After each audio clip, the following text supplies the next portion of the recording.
Alrighty, everybody, welcome back to another live stream here on the channel. Hopefully you all are having a fantastic Monday so far. Almost thought it was a Tuesday. Almost thought it was a Tuesday. Let's see what we have here in the chat. We have Studios, we have Confused, we have Legacy, Landon, Ohio, Blake, Patrick, Caleb, and everyone else in the chat who I may have forgotten to welcome, or if you are just now tuning in and not chatting, or if you're just watching in the background and not chatting, glad to have you here for another live stream. All right, I'm going to just give things a double check. I believe we're all good to go. Let's go and switch our scene. We should be good here as well, as long as that thing right there loads. Come on. Come on. There he goes. Oh, that's not right. Come on, please fix yourself. Don't make me go through the... Thank you. Sometimes, like, 2 or 3 times a year, it will get stuck on that, and it will be the wrong portion of the browser. But thank goodness not today. Oh, let me go ahead. A new PDS severe thunderstorm warning has been issued. I'll let that one play since that was PDS there, but I'm going to go to mute that so y'all don't have to hear it all day. Let me go up real quick. So it depends, both today and tomorrow are days that you want to pay attention to. It just depends on where you're located. Welcome, Use the Force as well. Aviation, glad to see you in here as well. Jefferson. So yeah, we're already kicking things off. You just saw we got a second destructive severe. We're up to 2 destructive severes at the moment. And I'm really watching this storm for tornado potential. Really watching it for tornado potential as it heads towards Black Creek here over the next 15 or so minutes. This is going to be a very active day for severe weather. We are talking about a full day of severe weather. This stuff started kicking off, I believe, yesterday, around this morning at like 2 a.m. This morning. And it's going to continue through tomorrow. So you're looking at a good 30 hours of straight up severe storms being possible, all the way from 2 a.m. yesterday to, well, technically 2 a.m. this morning, all the way till just after sunset tomorrow. So, yeah, like I said, you're looking at a very long duration event there. Some like 30 some hours, maybe a little bit more. I was actually applying for jobs and then TRG went live. Okay, buddy, sure.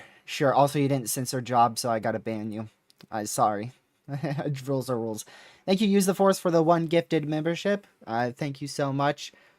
Really appreciate that. And yeah, Legacy. Glad that your Nana is back home. I was very worried for her last night. I definitely kept you in mind a lot last night because I know that that is something that is very difficult in life when one of your family members goes in the hospital. I know how that is. And it messes with you. It messes with you, not only just for a day, but also for weeks or even months. It messes with you. So hopefully you yourself are also okay. But yeah, let's go ahead and dive on into today's severe weather threat. Generally, what we're looking at, we have a level 1 out of 5 marginal risk in a place here in the dark green, all the way from northeastern Minnesota and Wisconsin, all the way back down to North Carolina. We also have that level 2 out of 5 slight risk for severe weather as well in the yellow area, and a level 3 out of 5 enhanced risk for severe weather there in the orange area. Now, we are going to be getting an SPC outlook here in about 14 minutes. That's why I decided to go live. I was going to go live at 1 o'clock, but then we got this tornado warning in the 3-inch hail, and I just decided we're just going to start a little bit earlier before the SPC outlook as opposed to after. And then tomorrow we have a slight risk for severe weather, as well as a marginal, a level 1 and a level 2 out of 5 for severe weather in place for tomorrow. And to dive into the probabilities for both of these days, let's go back to day 1. The tornado risk, you guys might be a little bit confused if you've looked at the title and you've been paying attention to the SPC outlook. You might be saying, why in the world did you mention a strong tornado or two being a possibility, even though we're in a 2% tornado risk? Let's go fix that. I forgot about that. Let's go ahead and fix that. Before I answer my own question there, let's go fix that. I'm going. Hold on, y'all. I'm going to fix it. Oh my word, this is getting annoying. Okay, there you go. No more ads. Gracious day. Alright, so let me go ahead and continue what I was saying. So, yeah, I do think that today will be upgraded to a 10%, or not 10%, my bad, a 5%. A 5% SIG 1 tornado risk, I think, will be in place across this area right here. This is where I think we should have a 5% SIG 1 tornado risk in place, at least a 5% at minimum across that area. And some actually shows it's not impossible that we actually get a 10% tornado risk type verification if things are more discrete. It depends. If it's more discrete, hold on a second. Okay, there's your enhanced risk for severe weather. It's already out. The only thing that they've really changed is the trim of the west side of your risk area. I haven't seen the probabilities. The probabilities are not yet out, so I haven't seen the probabilities. But yeah, there's your old outlook, your 2% tornado risk old outlook, your 30% SIG 1 wind outlook, and your 15% hail outlook. I think the hail risk should be hatched. The wind risk, I don't disagree with. Maybe they added a 45%. We'll have to see. The only thing I really disagree with on this outlook, I would say, is the tornado risk not being a 5% and the hail risk not being hatched. Those are the only two things I really disagree with.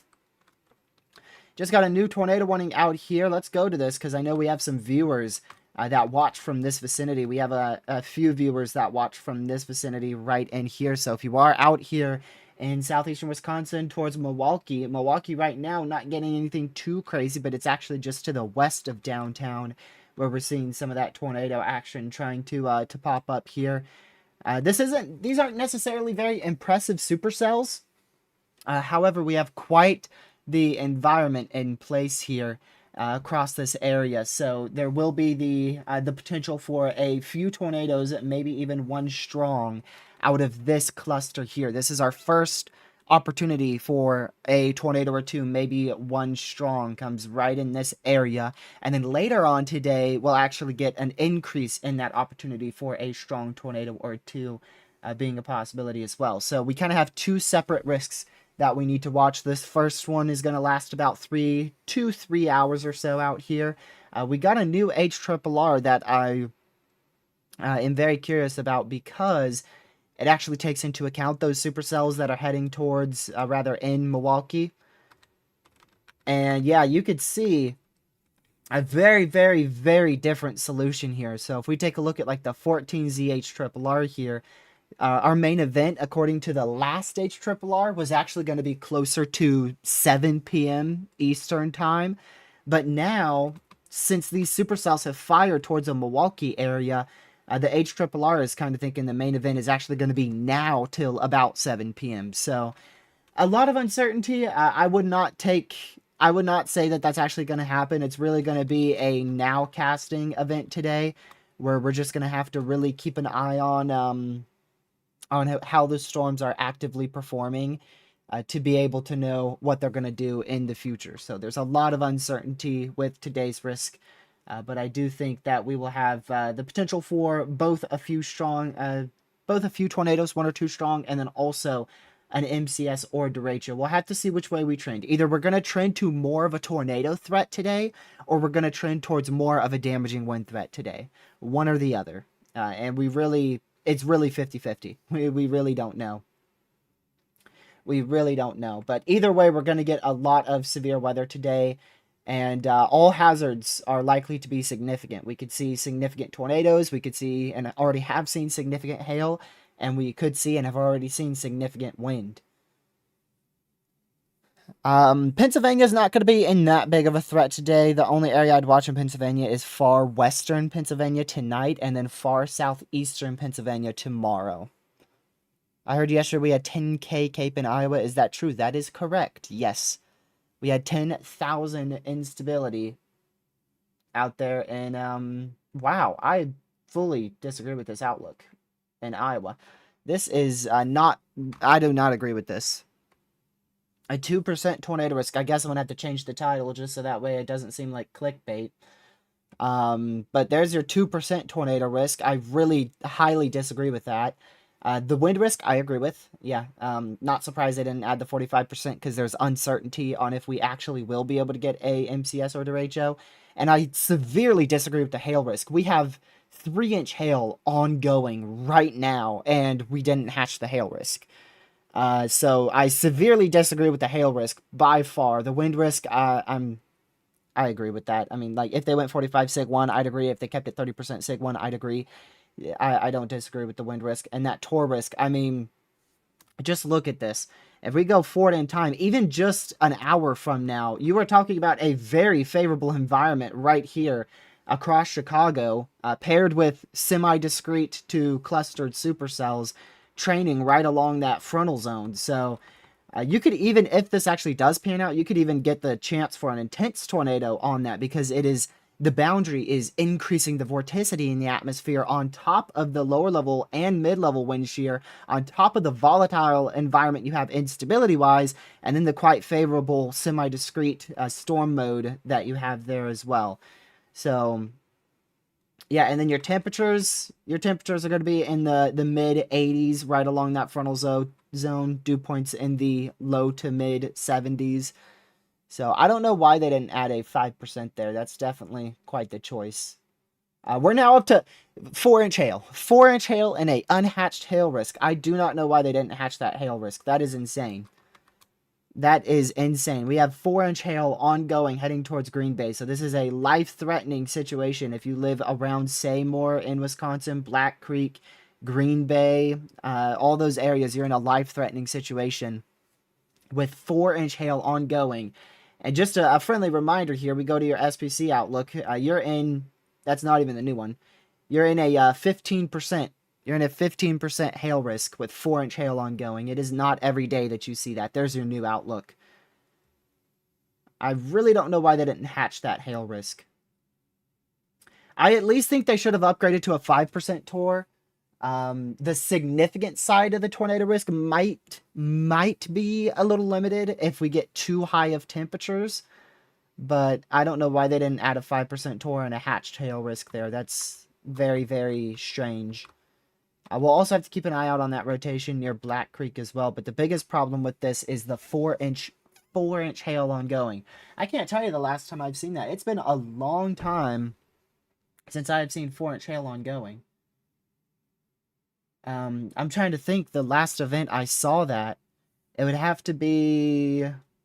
probably would have to be somewhere in Texas, I'd have to imagine. Because I'm sure we had that sometime in late June or early July.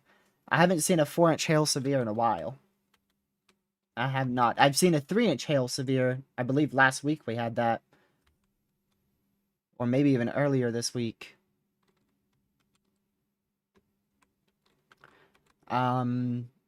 It's not observed 4-inch hail, which is strange. This isn't really a signature that you would think is producing 4-inch hail.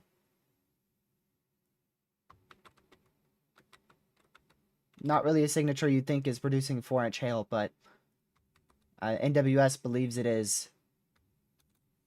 Colorado in June had observed 4-inch hail. Yeah, there you go. I figured it was last month. June typically does have some big hailstorms because of all the instability. Definitely get some large hail in June. I think a 5% SIG one is still warranted, though. Yeah, I would not disagree. I would not disagree. I think the worst thing on this outlook, and I think we can all agree on that, is the hail risk. Because why in the world are we not at a 15 SIG one? I have no idea. I have no idea. The HRRR has not been very good yesterday or today, so I'm not really, like, that's why I said we're really not gonna... I'm really not gonna, use it from a forecasting perspective. We're really just gonna have to do nowcasting. That's really what we're gonna have to do. Western Michigan is gonna have to watch out later on in the day. If this cluster up here continues to progress southeast, there is a chance that becomes a big MCS or even a derecho. Some of the newer runs have kind of trended away from that. You can see how this is the newest run, and that trended towards it just hugging eastern Wisconsin and northeastern Illinois, whereas the run before that, a little bit older, actually had it becoming a bit of an MCS, kind of a spread out cluster and or MCS. And then 2 runs before that, it actually had a full-fledged derecho here.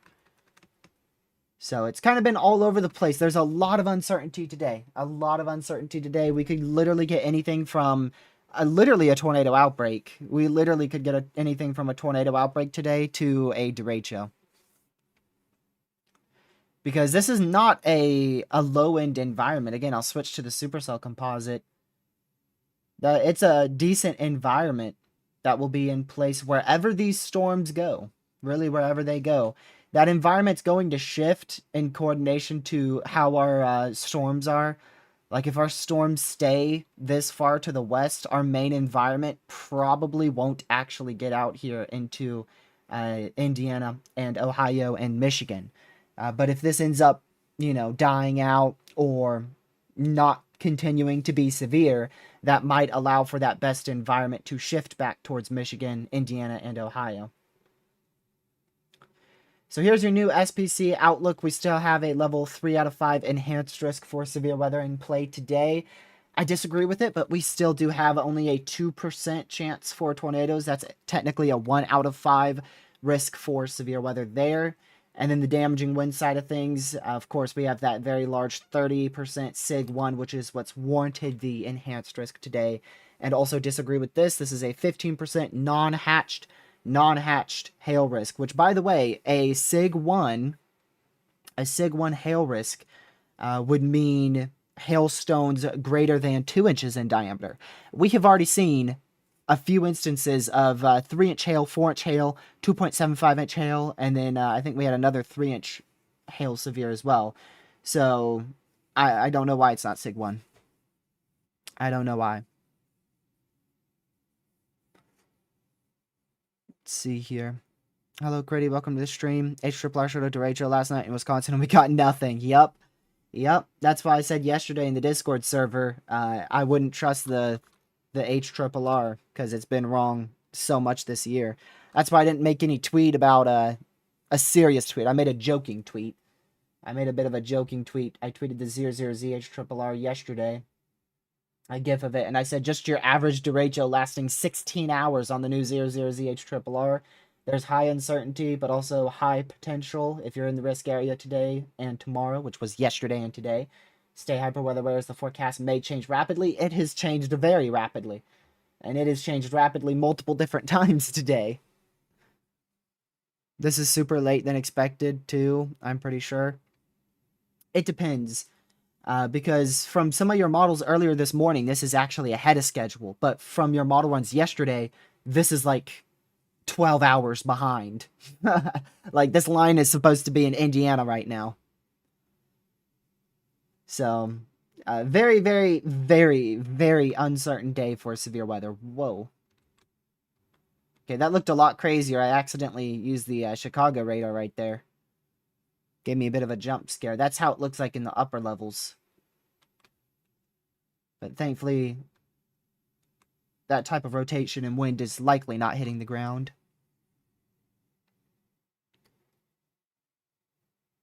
I didn't know you could set a report of 0.1 inch hail somewhere near Chicago did. I mean, I don't see what's stopping you, but from my understanding, you're not supposed to report any hail, I don't believe, lower than 0.88 inch in diameter. But yeah, I'm not too sure. It's been a minute. It's been a minute. It has been a minute.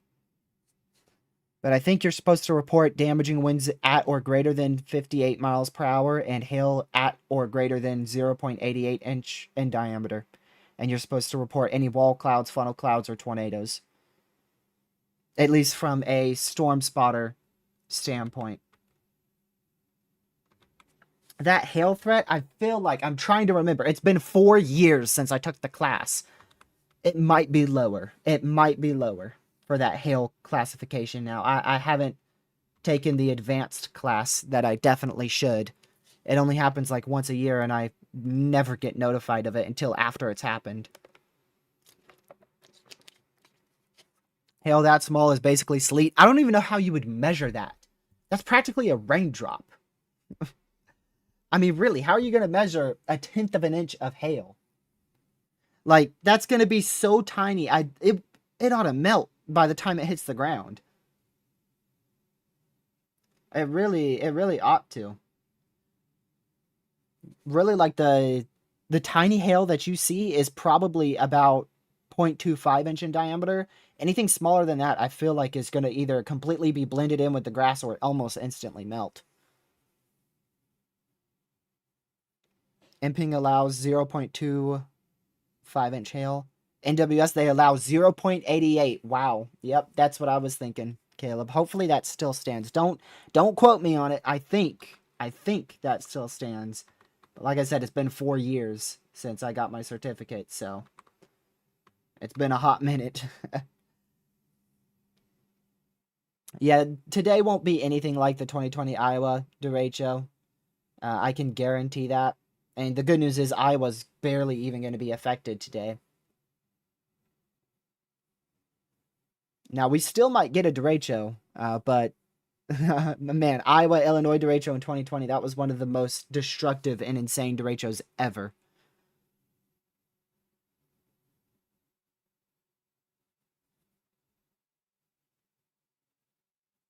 Let's see. Are things going as expected? What's the forecast? I'm kind of behind on the forecast, LOL. The forecast is difficult. It's difficult. It's really, really difficult. We generally, all we know is that today's favorable for significant severe weather.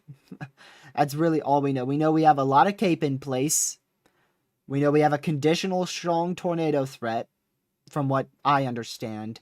And models are handling today about as well as they handle an event 800 hours out. Which no good model goes 800 hours out, so. What's more dangerous, a radar-indicated tornado warning or destructive severe thunderstorm warning? They are equal, in my opinion. They're roughly equal. Both of them, you need to be seeking shelter like a tornado's ongoing. If there's a radar-indicated tornado warning, that means a tornado is imminent or possibly even on the ground. If there's a destructive severe, that means there is tornado and or hurricane-force wind speeds that is either ongoing or about to be ongoing. And could also have, or may only have, large hail of or greater than 2.75 inches in diameter. So they're both of them can be destructive. If there's a destructive severe, you need to treat it like a tornado warning. And if there's a tornado warning, obviously you need to get to your safe spot. So I wouldn't put one over the other. Now, if there is a PDS tornado warning, that is more dangerous than a destructive severe. A PDS tornado warning is quite rare. We don't see those too often. We do see them every year, but they're not common.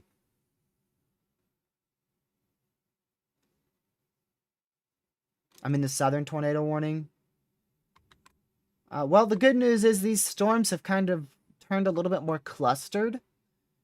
But there's a very favorable environment in place here, so I would still be in your safe spot. But just to ease that anxiety, I don't believe there is a tornado on the ground with this. It doesn't look impressive. It's not the type of storm that I would think is actively producing a tornado. I use Streamlabs. I've wanted to switch over to OBS because it uses less CPU, GPU, and RAM, but Streamlabs is pretty good. They've had a lot of bug fixes and patches this year that has really made it better. It was pretty rough early this year. There was like 3-4 bugs in it that were very annoying. Time estimate for it hitting Bloomington. Welcome to the stream. And yeah, Bloomington is central Illinois. So a lot of uncertainty. I would say definitely towards the evening hours if you do get anything. I would be watching out towards the evening hours around or after 5 p.m. Eastern. Or rather Central. Right around that time frame of about 5 p.m. Central. And it does depend if you're talking about Illinois or Indiana. If you're talking about Bloomington, Indiana, that is way later. That's towards 8 p.m. Central. But there's a lot of uncertainty. If I just show you the amount of uncertainty we have here. This is all of our runs for today. And look how vastly different the scenarios are. Like, literally, look how vastly different these are. This is for 6 p.m. Eastern, 5 p.m. Central. Completely different. I mean, pretty much every single run that we have gotten in the last 12 hours has been vastly different than the one before it. So there is so much uncertainty with today. The basics that we know is a very good environment is in place for damaging winds, large hail, and even a few tornadoes, maybe one strong. And we know that there's going to be enough forcing for storms to continue to be severe and continue to be significant throughout the rest of the day. And the general area we expect the worst severe weather to be in is the orange area here, which is right into Bloomington, Illinois, and on the edge of Bloomington, Indiana.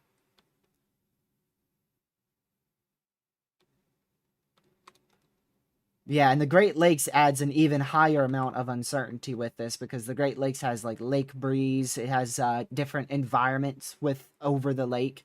You can literally see how you go from 6,000 Cape here, southwest of Chicago, to legit 500 Cape over the lake. So the lake adds even higher uncertainty to an already extremely uncertain day. Do you think this has a higher chance to be a tornado outbreak or a derecho? I would say derecho at the moment because we have a bunch of instability. We have good forcing, but the storm mode is also a little bit messy, which could help decrease the chance for a derecho.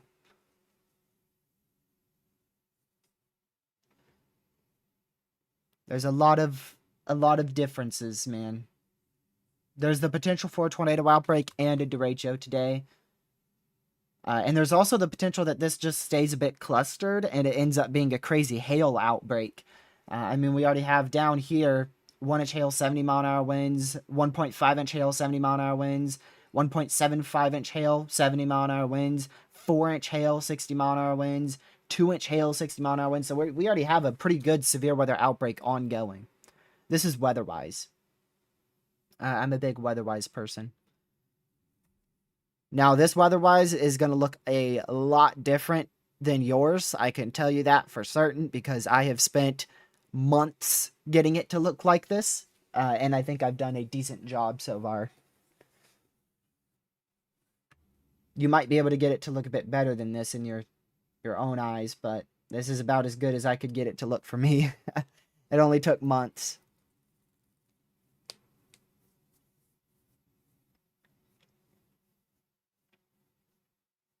Yeah, I am a pro member on Weatherwise. Since it's summer, that adds even more uncertainty combined with the horrible models in 2026, and today is just a watch and see type day. Yep. That's what I said. We're really just now casting to forecast. It's very difficult. Yeah, this is the main round. It depends what you classify as the main round. This is going to be the main stuff today. Everything in here will be the main stuff today. And there you go. We just got a PDS severe thunderstorm warning. So I know we had a viewer watching from this general area. If you're in that highlighted polygon, this includes, if I'm not mistaken, okay, this is actually just a county south of Milwaukee. A very populated warning. Over 365,000 people. That's a big that's a big destructive severe, because areas back here, you guys are just getting light rain. You don't have to be seeking shelter, but you're in that polygon still, so definitely be away from doors and windows. If you're in especially that tornado warning side of it, I would recommend getting to your safe spot. But the people who have to be in their safe spot is definitely going to be down here, back down in here. Towards Salem Lakes, Twin Lakes, Wheatland, Brighton, Summers, Pleasant Prairie. That's the area where we're most likely to see baseball-sized hail. 2.75-inch hail. Oh yeah, I forgot we didn't even have a severe watch out here. We just got a severe watch. So all this stuff has been happening outside of a severe watched area, by the way. Fully forgot about that. Fully forgot about that. What took them so long to get that watch out? I thought we've had a watch this whole time. I forgot about that, man. This area has been under a watch up here. This region towards Green Bay. But all these storms down here just now got put into a severe watch.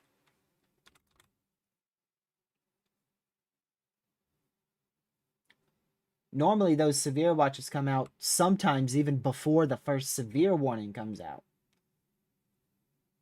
Let's see probabilities on that. I'd imagine the wind is going to be the highest probability.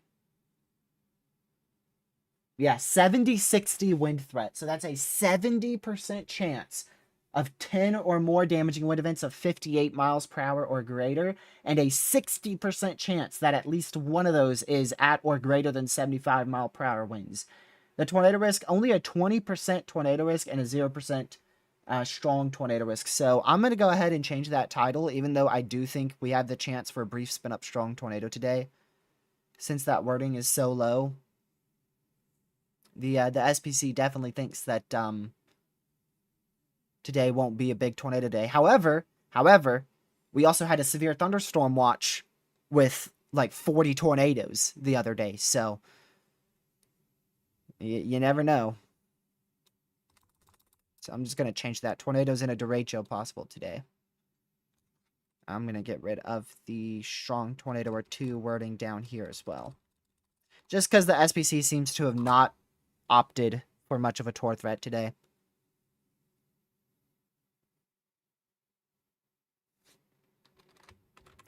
Even though I do still think we have a conditional strong tornado threat, in my personal opinion.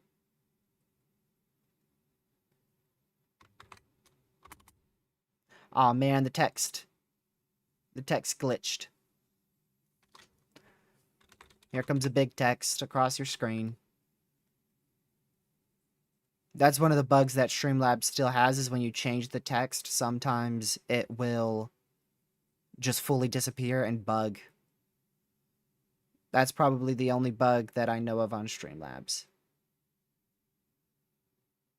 Real-time editing. I'm so good at that.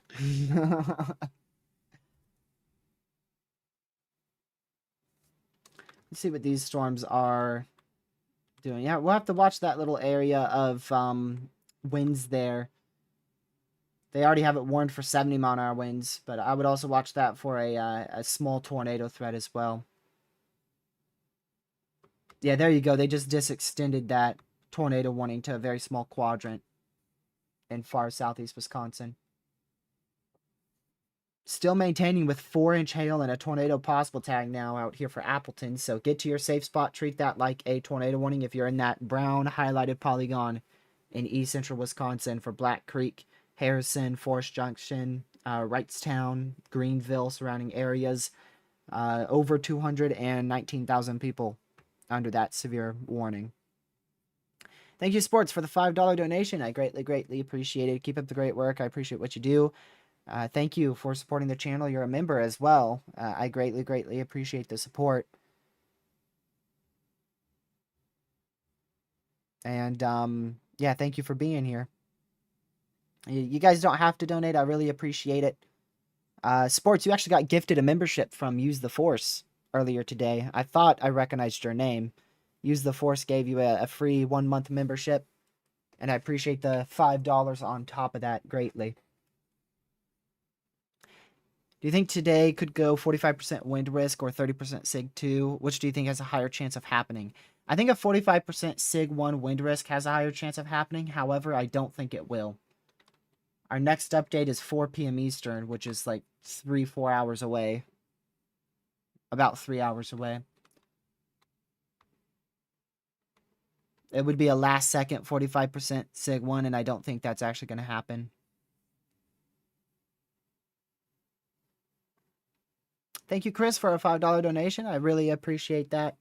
It's greatly appreciated. I will tomorrow, Weather Warrior, if I do chase. Tomorrow's looking like a possible chase day in my neck of the woods. I'm either going to head to the southwest. I'm either going to be towards like North Wilkesboro, North Carolina, or I'm going to be far east towards like Roanoke Rapids.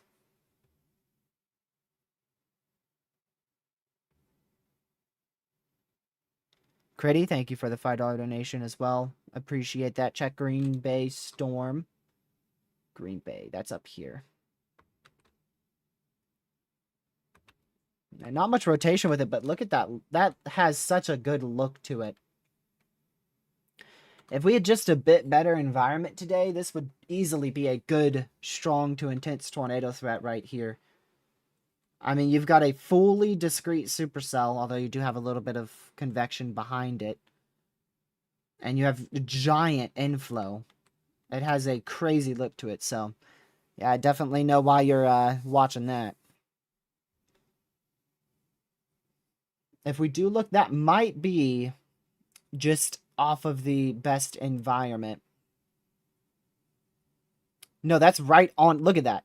That is right on the best environment. It's right on that instability axis. And you have strong southerly winds with westerly winds as well. So maybe your temperatures are too high. Wow, we have no MEDAR data on this. Wow. We have one up here. That says 8177. So this should be... And your 0 to 1 is increasing. I don't know why this isn't tornadic. I don't know why this isn't tornadic. That's actually surprising that it's not tornadic. You have very close temperature dew point spread, good varying in the lower levels, strong varying in the mid levels, good hodograph in the mid and even lower levels, good instability, good mixed layer instability, even good D-cape. Good 0 to 1, great 0 to 3 SRH. There's really, I'm shocked this isn't actively trying to produce a tornado. That literally might be one of the best environments we get today.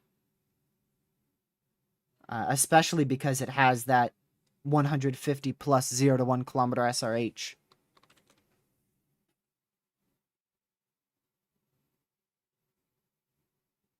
Thank you for the additional $5 donation, Critty. Appreciate it greatly.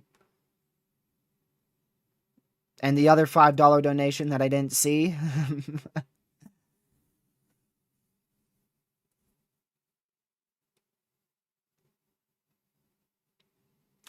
There might be something wrong with the atmosphere. I just haven't got a hold of it yet. The only thing I can kind of think of is that mid-level dry air, but that's what's causing our hail threat. That's what's causing our hail threat. All this dry air in the mid-levels like that, that's what's giving us a good hail threat. I don't really think that's what would be stopping our tornado threat. If this was like a tiny storm just firing, maybe that could inhibit it from like growing intensity-wise, but it's definitely not a tiny storm. It's a full-fledged supercell dropping 4-inch hail. It's not rotating very rapidly yet, but I'm sure it's a supercell. Yeah, it definitely is, Critty. Thank you for the $10 donation. I'm very sure it is crying right now. Might want to hold off on him till it can till you get some extra money there. That's a lot of donations. That's what, 25? I really appreciate it.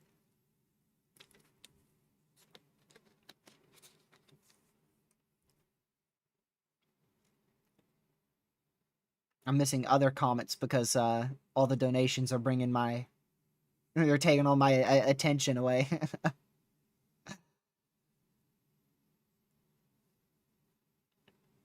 Let's see. Not a sig tour in my opinion. I mean, it's a really good environment. Just sometimes storms struggle. You know, in 2024, pretty much any storm that looked like this was almost a guaranteed intense to violent tornado. Like seriously, 2024 was on another level. Any storm that had this look in this environment, you would instantly be thinking EF3, EF4 tornado being possible with it. Even if it's a 2% tour. But in 2026, a storm like this ends up going outflow dominant somehow and only being a hail threat. Sometimes storms like this produce big tornadoes. Other times they just produce some hail and then disappear. Thank you, Critty, for another $10 donation. Gracious day. That's crazy. 35. That is wild. I feel like it might be cold inflow. Very well could be. Very well could be. How's Iowa? Iowa, I don't think is going to get a whole lot today. That's why I tried to remove portions of Iowa from the main risk on the thumbnail, but I didn't do too well, to be honest. The new outlook came out and they removed a giant chunk of Iowa's risk, so I should have pushed it even further east. Really, the only place that has a chance for severe weather in Iowa is probably Davenport. That'd probably be the only area in Iowa I'd be watching, is extreme east Iowa. If you live in like Clinton, Davenport, Burlington, Fort Madison, extreme east Iowa.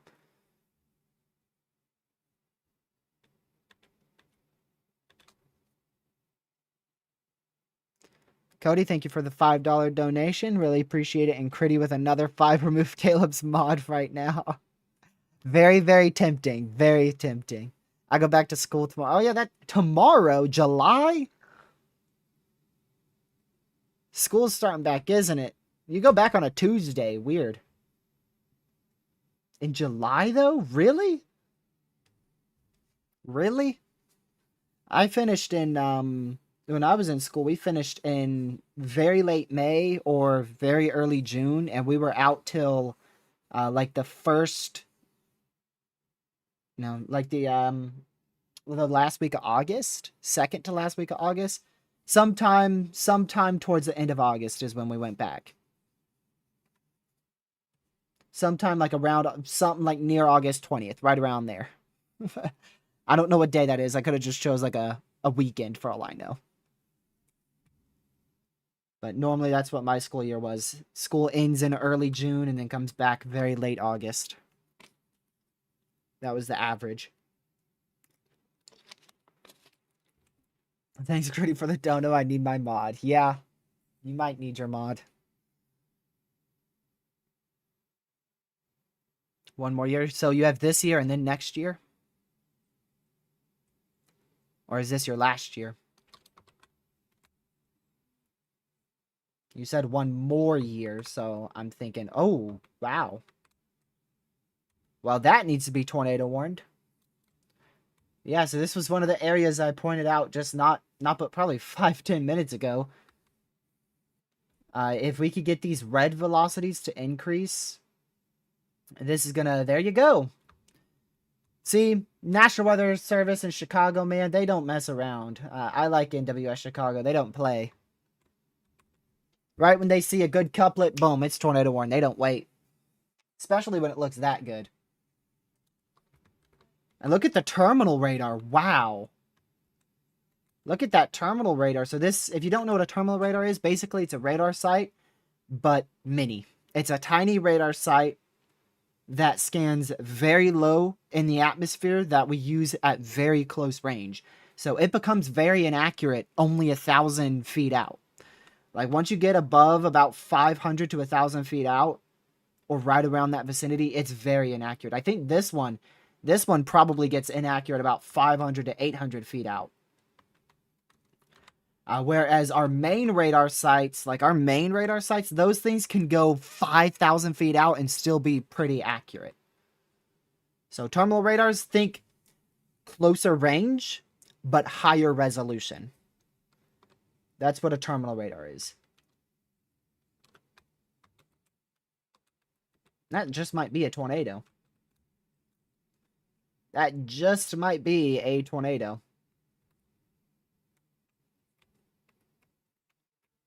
It is only green on here. So let's do our checkbox again. Do we have reflectivity? We sure do. It's right on that edge of your clear, but we do have reflectivity right in this area. Velocity, NROT, which that's good NROT too. You're into the greens, almost the yellows on NROT. You have CC, you have spectrum width. Not a good spectrum width. And do you have ZDR drop? You do have ZDR drop. So we'll give it one more scan before we actually call it, but this could be a brief, weak spin-up tornado on the ground here in northeastern Illinois. Look at that, 425,000 people inside of this active tornado warning. So a lot of people inside this active tornado warning. Pretty good area of rotation. If you're in that red highlighted polygon, this is in northeast Illinois. Drowners Grove, Woodridge, Burr Ridge, that area, Wheaton. Make sure you are in your safe spot. That is possibly an ongoing tornado. Possibly an ongoing tornado. So make sure you get to your safe spot. We're going to give it another scan. Your tornado would be very close to Interstate 355.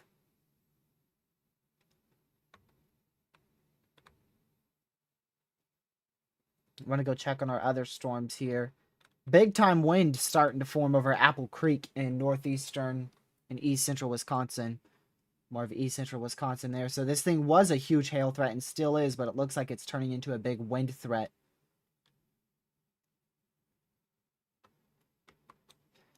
And they're continuing that PDS severe. I'm curious what it's for. 3-inch hail, 60 mile an hour winds. I think that wind threat should be up to 70 in my opinion. A continued CC, I do think that's a tornado. I do think that is a weak tornado on the ground.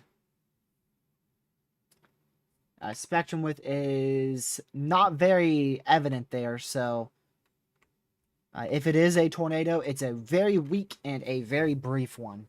One that's going to do just a little bit of damage. This is the type of one that picks up some tree limbs, sticks, maybe some shingles.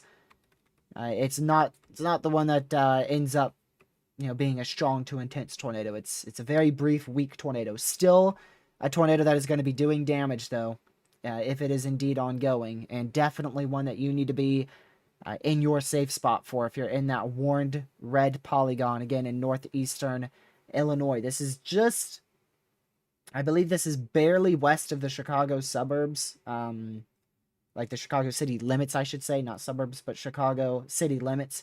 I believe this is just west of the city limits there. Going into Woodridge. Heading that way. Out here in northeastern Illinois. I want to go ahead and go back up here real quick because we did just get our tornado warning up in Appleton. Oh my goodness. Well, this just got warned, but it should be PDS. This is a strong to intense tornado on the ground in Appleton, Wisconsin. So there is that conditional strong tornado threat that I was talking about. This was the area that I started that 5sig1 at, talking about getting that upgrade for, but we actually didn't get it. And that is in downtown. Lord have mercy. Oh my goodness. That is a horrible situation. That is tens of thousands of people in the path of a strong to intense tornado in the southern side of downtown Appleton, Wisconsin. This is a particularly a dangerous tornado here. Should be upgraded to a PDS tornado warning here shortly if this does hold. This is likely a strong to intense tornado on the ground. A very, very, very, very dangerous situation. Very dangerous situation. This is the type of tornado. This is indeed the type of tornado that does significant damage to homes. And if you're in a mobile home, most likely it will completely destroy a mobile home. So this is a very, very, very dangerous situation. We'll have to see the next scan if it gets worse or not. That is a very dangerous tornado. And this is the storm that we called out just a minute ago. I talked about on Mesoanalysis. I literally still have the sounding pulled up, talking about I don't know how this isn't producing a strong to intense tornado threat. And not but about 10 minutes later, here we are with a huge reflectivity debris ball and a good-sized CC drop. This is now a particularly dangerous situation. New information. This tornado warning has been upgraded. We have a confirmed large and extremely dangerous tornado on the ground in Appleton, Wisconsin. This is a life-threatening situation.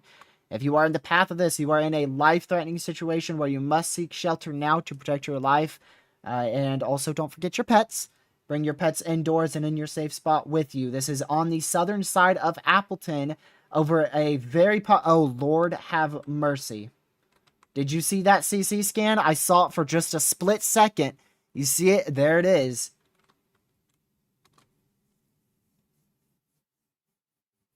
Wow. I just got chills. Lord have mercy. Oh my goodness. Oh wow. Oh wow. I don't have words for that one. This is... Oh, Lord have mercy, these people. Oh my goodness. Oh my goodness. This is this should be a tornado emergency right now. This is a... Guys, this is the strongest tornado of the year right now. You are looking at the strongest tornado of the year inside a 2% tornado risk, most likely. This is a extraordinarily violent tornado.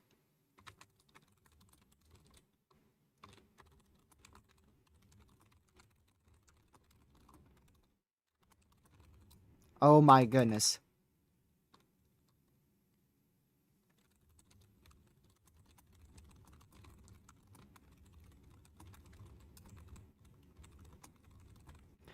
That is a ginormous debris signature, y'all.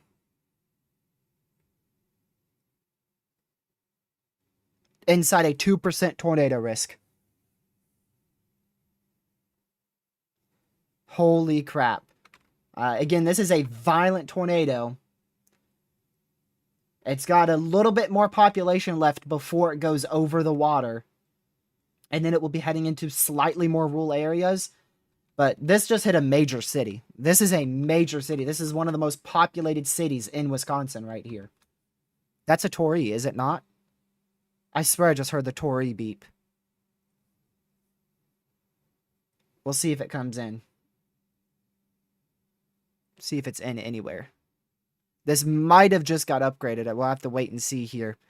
It's still PDS on mine, but this should be a tornado emergency. This is a violent tornado that is ongoing here.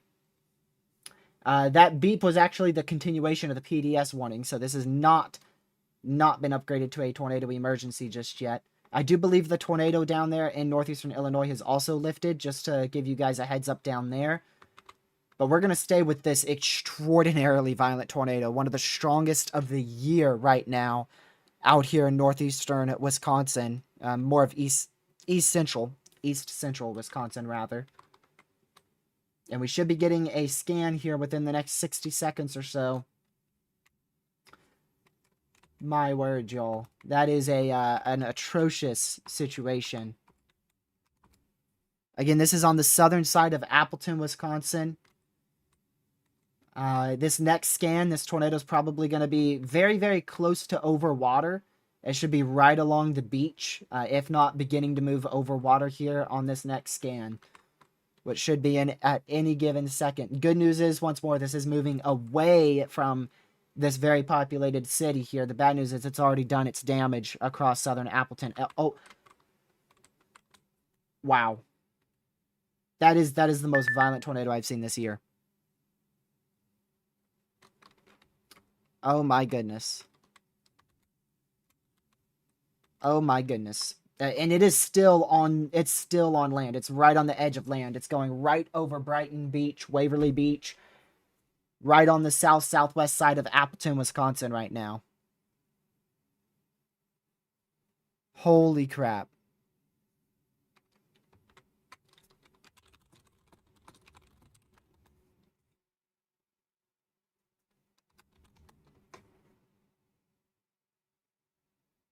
So again, we have a violent tornado ongoing.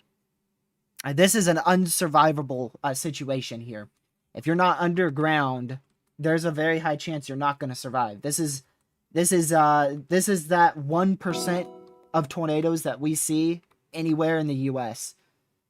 It's that extreme upper echelon violent tornado threshold. A very, very, very violent tornado. A very, very serious situation. This is probably an unsurvivable situation if you are not in your safe spot.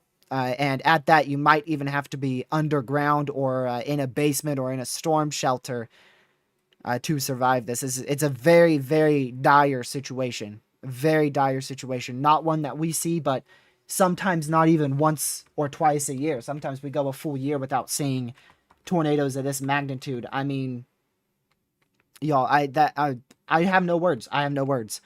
On a 2% tornado risk day, too. I have no words. Right over a city of thousands of people. How many are Appleton, Wisconsin population? I'm guessing like 100K. Like, this is 76,000. 76,000.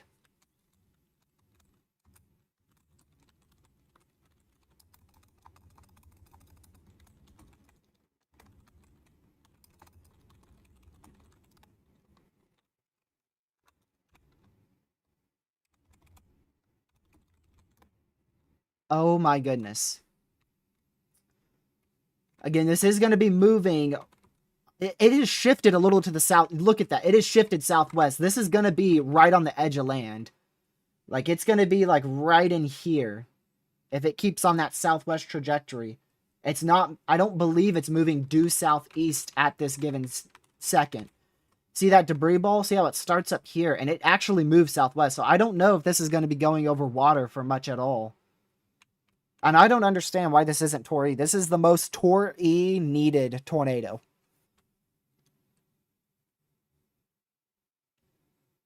An absolute gut-wrenching situation ongoing over here for Appleton, Wisconsin. Violent EF4 plus tornado ongoing here across southwest Appleton.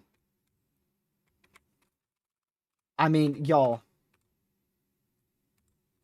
at least 15,000 feet up. Once we get all the scans in, I'm sure it will be more than that. Okay, and good news is it's halfway over water. Bad news is it's still like halfway over these coastal houses here. And it's still moving southwest, isn't it? So this is like trailing this lake here. It's trailing this lake. It's right on the edge. I know we're like iffy on how bad the situation is, but I gotta be dead serious with you here. I gotta be dead serious with you.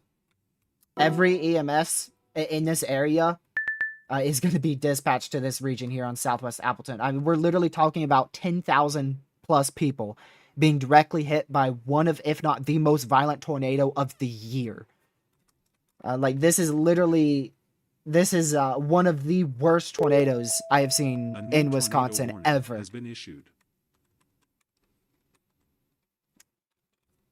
Is it stronger than Enid? It is right there with Enid. I think it is going to probably be a little stronger. It's right there with Enid. I would say it's a little stronger right now. But that doesn't matter because either way, Enid was a historically violent tornado and this is a historically violent tornado. Either way, there are violent tornadoes and there's a high chance that we've lost some lives here in southwestern Appleton. I hate to say that, but that's how dire the situation is. And if I have to say that to get you in your safe spot here in Stockbridge, Chilton, you guys, I hate to say it, but y'all are next. That's where this is heading to.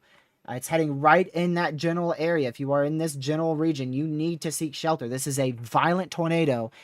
Sometimes we don't even get a tornado with this magnitude once a year, and it is ongoing right now across east central Wisconsin. You need to be underground. This is probably not survivable if you are not underground or at minimum in a very solid safe spot.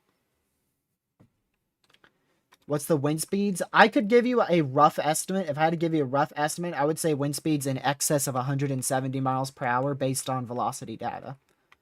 Of course, ground survey could be a little bit more or less than that. Who knows? It could be less. But roughly 170 mile an hour sustained winds inside this tornado. Based on velocity scans and the signatures that I'm seeing, it's consistent right about 170.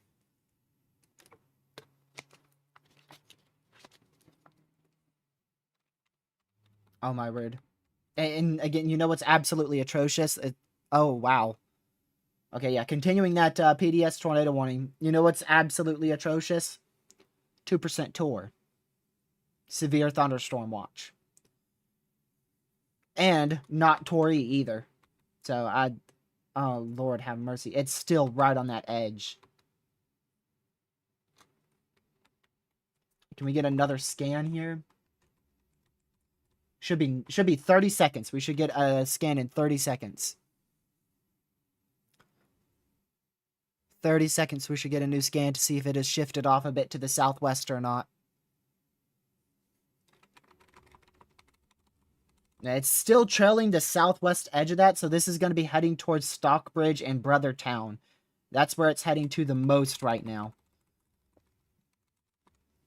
Based on this reflectivity scan, it should shift over water.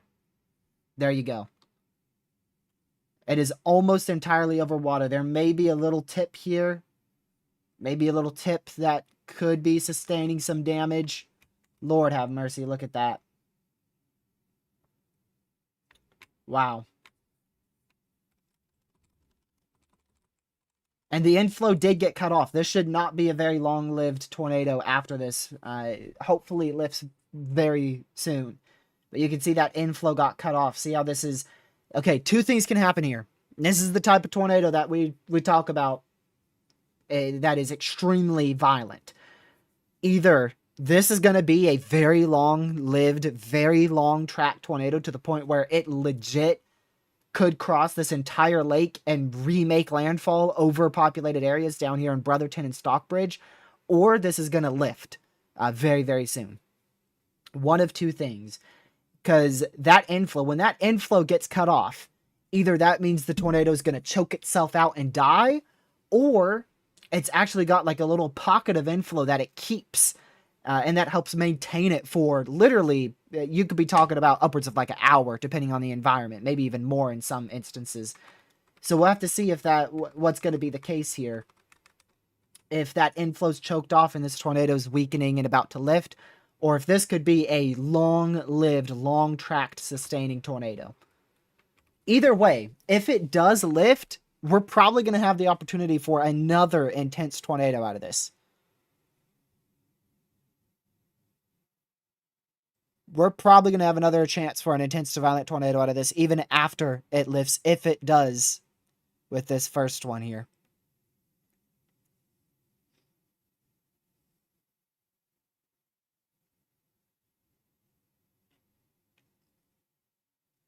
So we'll need to see how this goes over the next 5 to 10 minutes here, next 3 scans or so. Hoping for weakening. But just do note that this is over water now, so that debris signature is going to go away to some extent. It is going to go away to some extent. There's still going to be a lot of debris in the atmosphere, but it is going to go away. So it might look like it's lifted at some point on CC, but we'll have to really watch that velocity couplet to see if the velocities die. That's the biggest thing. So we're going to be paying more attention to that velocity now than the CC. Oh my goodness. So that's at 12Z. Yeah. Yeah, I thought so. You're looking at 23,000 feet up now. I thought so. 23,000 feet up, lofting debris. Not a huge shocker there with the population that it's gone over, man. That is one of the worst tornadoes I've seen ever tracking weather. I'm not even kidding. I'm not even kidding. That is one of the worst tornadoes I've seen in my life. That is absolutely insane.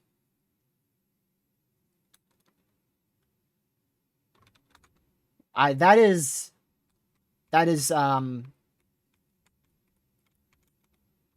we'll have to see how the structures are, but that's what an EF5 looks like on radar, man. That's what an EF5 looks like on radar.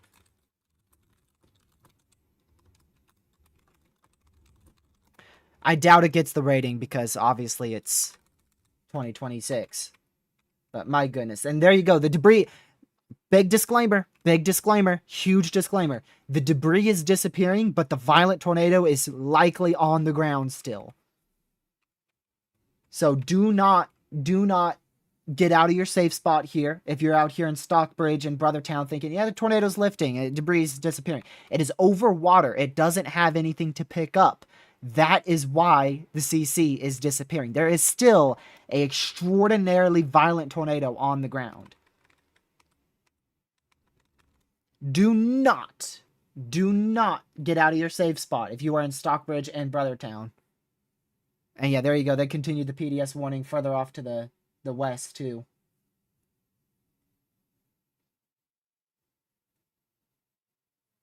Wow.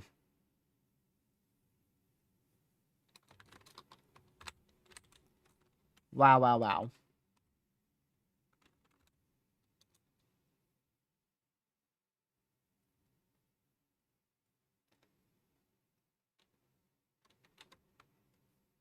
Oh my goodness.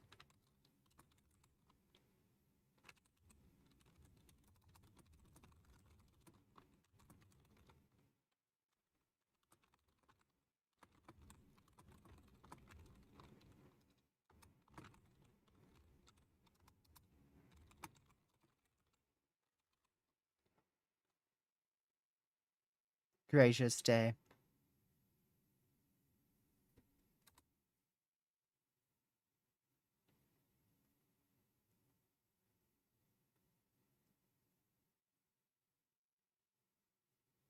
Oh my goodness.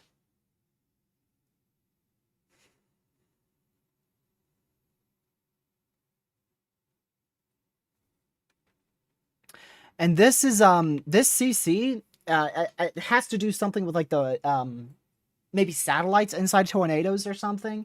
I would like to put some more research into it on radar wise because I love doing breakdowns of that on radar.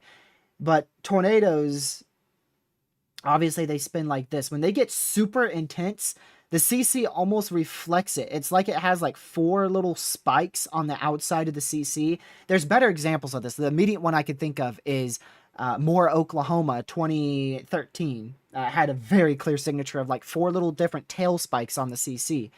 And it's literally a classic sign of an extremely violent tornado. And I think This is very close to that. This is very, very close to that, to where it has kind of those four tail spikes on CC. This is not a great example of it at all, but I think it does. I think it does. And again, it's only gracious day.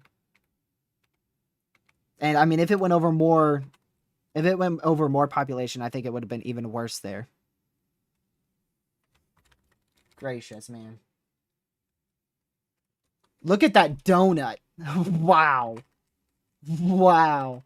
So you might be saying, hey, why can we see the donut now? Well, what's actually happened here is it's over water, right? So think here. The reason why you can't see a donut on a tornado most of the time, if it is violent, is because it has so much debris in the atmosphere, it's covering the top of the tornado.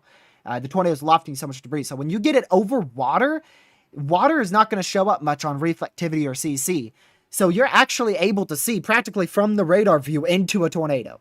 And that's what you're seeing right here. This is a very, very, very extraordinarily rare 2 radar scans right here, where you've got an EF4 plus tornado on the ground over water. At this point, it was on the ground, but now over water.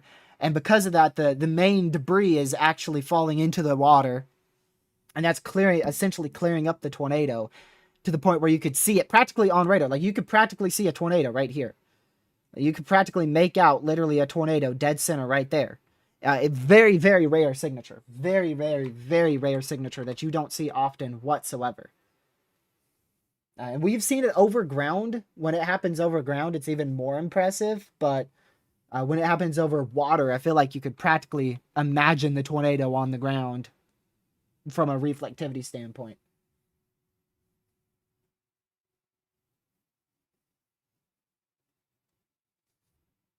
That is absurd. Wow. Very, very, very, very rare. Obviously, absolutely horrific that what has happened. But from a weather enthusiast perspective, this is the type of radar signatures that you study years in advance, because it's that insane.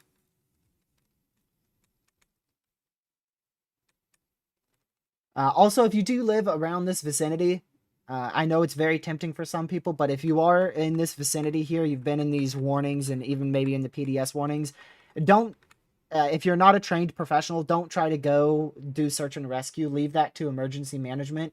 A lot of the time after these giant tornadoes, what happens is civilians around who are not professionals end up crowding the area, and they end up blocking emergency management and EMS from actually doing their jobs and helping to save lives. So if you're not a professional and you are in this area, stay away from the damage path. Let the professionals do their job, and hopefully fingers crossed for the best outcome, man. I mean, gracious day.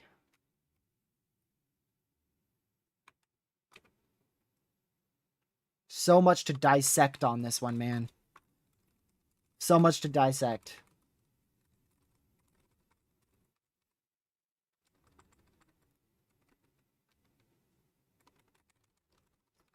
The highest, like the deepest blue CC was lofted about 13,000 feet up. But I'm pretty sure, like, on one of these scans, I saw some debris upwards of like 20 to 23,000 feet up. I forgot what scan it was. I'd have to go back in stream to see. That might be it. That's it right there. That's it right there. This is the scan. This is 22.8 thousand feet up. And this is 18.2 thousand feet up. Right between there. Absolutely absurd.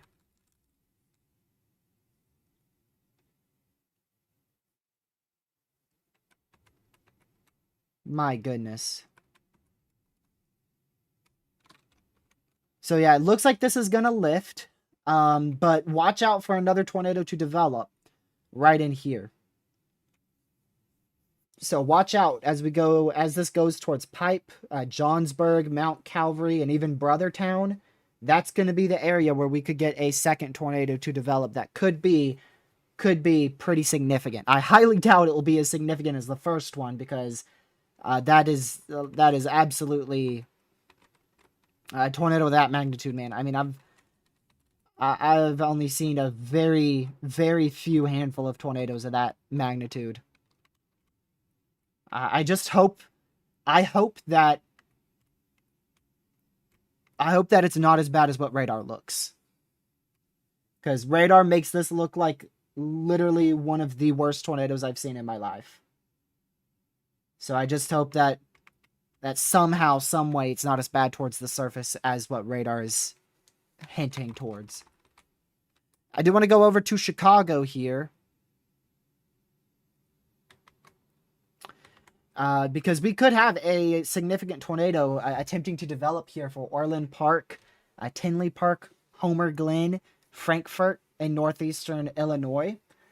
We'll have to go ahead and check the environment here to just see if this could be another intense tornado threat.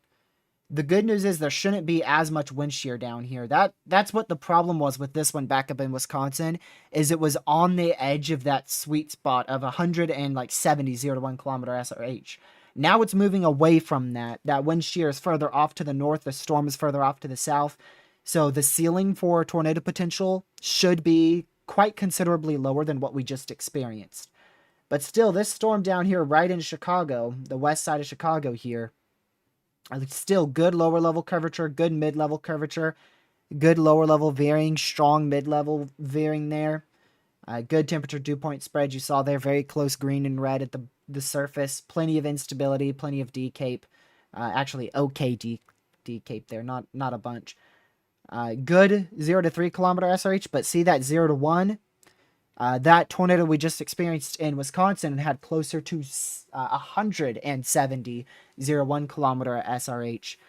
And this one has closer to 116 0 1 kilometer SRH.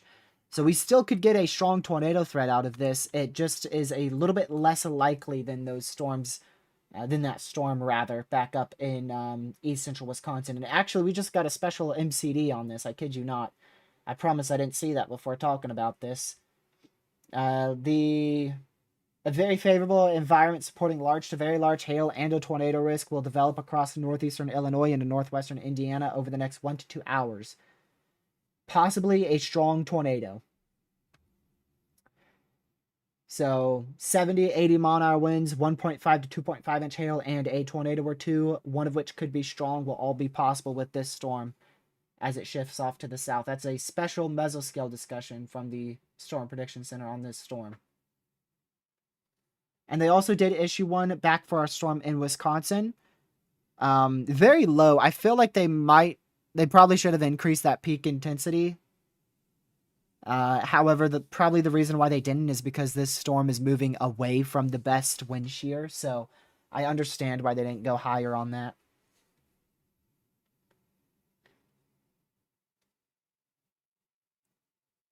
Because that cell is moving away. But same hazards there. 1.5 to 2.5 inch hail, 70 to 80 mile an hour winds, and a tornado or two, maybe one strong, persistent for the next 2 hours.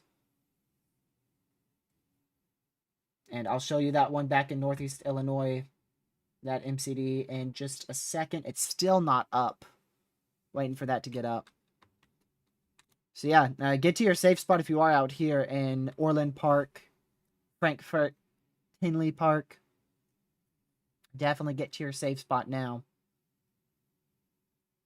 That couplet is gonna try to intensify. You can see it from our terminal radar. You see that inflow surging in like this, opening up that gap for large inflow to surge into this hook echo, probably soon to be hook echo region of rotation, right up there, north of Orland Park, heading towards Orland Park in Illinois. Yeah, this storm back up here, again, I don't think the ceiling will be it's probably not even going to be half of what we just experienced. They just dropped both PDS tornado warnings I mean, the ceiling is probably not even going to be but half of what we just experienced out there into Appleton.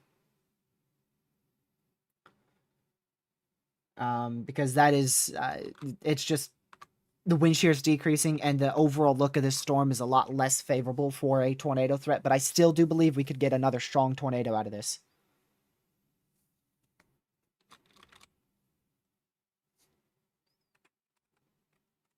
Yeah, StormNet continues the Tor threat on this storm back up here in east central Wisconsin. It continues it, but slowly decreases it. Whereas the one in Chicago, it actually increases it further.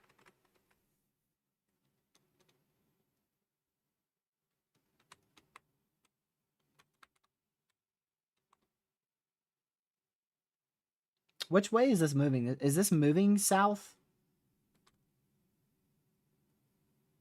Yeah, it definitely is moving south-southeast.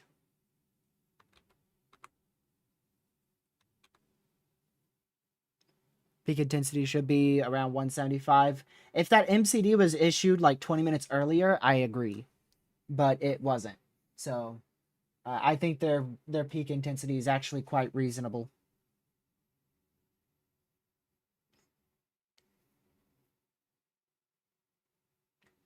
Could be our second violent tornado of the year in Appleton. What was this? Spotter report of a tornado.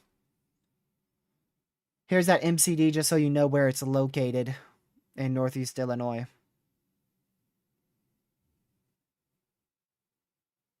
That's where that same exact hazards, tornado or two, one strong, 70 to 80 mile an hour winds, 1.5 to 2.5 inch hail will all be possible there. Any reports of damage? It will come in. It will come in, but most likely they're extremely focused on trying to save lives. Because unfortunately, when you get a tornado of that magnitude, most of the time, especially in that populated of an area, you're going to have a couple people trapped under debris. So the focus isn't to tell everyone in the world what's happening, but rather to try to save lives as fast as possible and get there as quick as possible.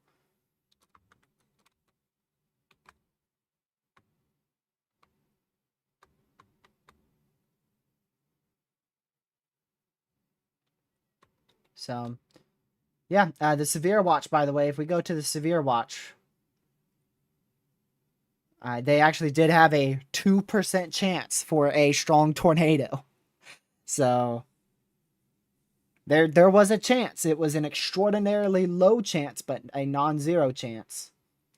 But then we also have our severe watch back down here into Northeast Illinois, and you can see that also has just the same probability. So, well, I'm going to actually go to the SPC site because I think it's supposed to be a little bit... Yeah, it is 2%. Okay.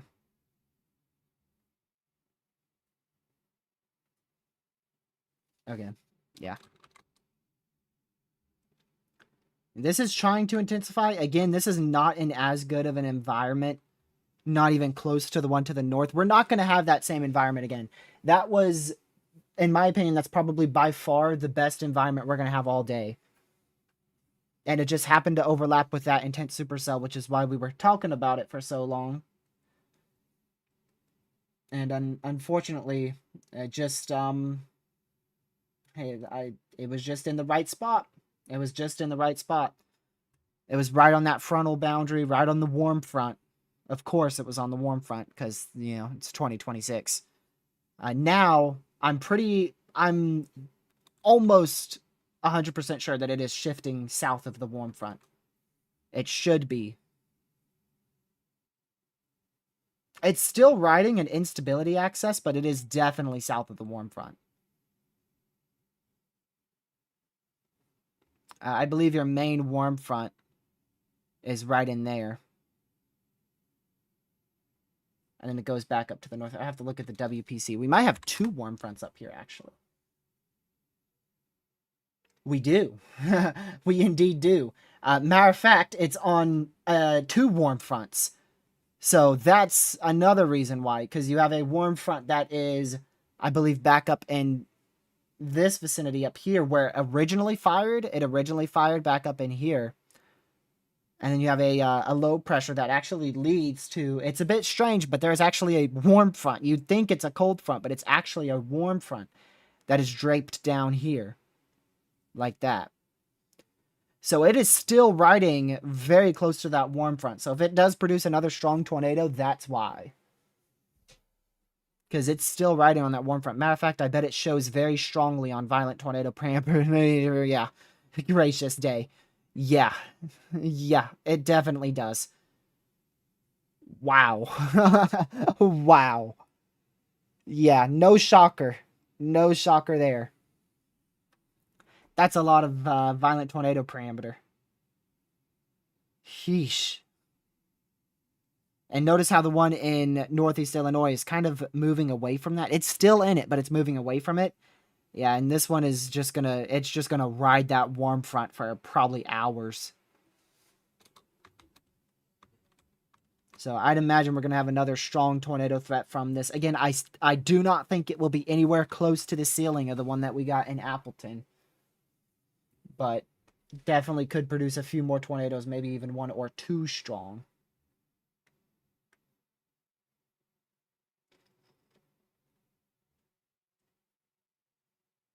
I'm kind of curious, can we, let's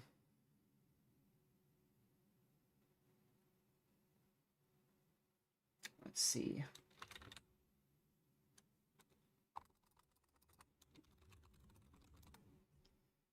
I want to see if I can do this real quick, y'all.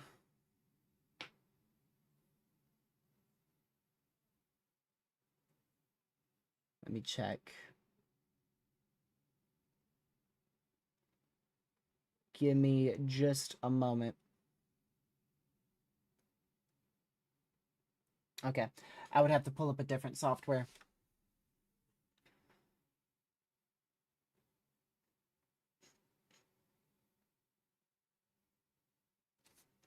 We do have a video of it real quick. Of course, can't pull it up on stream, but I do want to go see it real quick here.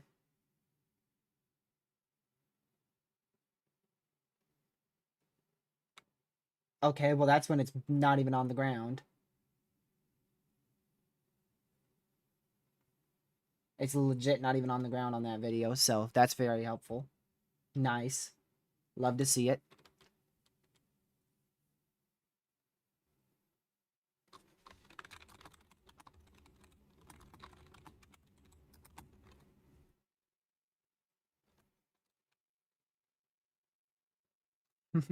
CC in Chicago. Yep. Yep. It looks like it. Right there. Matches up with reflectivity. I won't even need my analysis radar because that's how good weatherwise is. Watch, we could just go to spectrum width here. Not a huge spectrum width ball there by any means. But yeah, very clear ZDR drop. Very, very, very clear ZDR drop right there. Definitely a tornado. Very clear ZDR drop. So tornado on the ground in Orland Park heading towards Orland Hills in northeastern Illinois. So get to your safe spot immediately. Is that a new tornado warning for the radar site, or is that like a disextension? That's a new tornado warning for the radar site. There's a tornado warning in effect over the radar site here. I don't know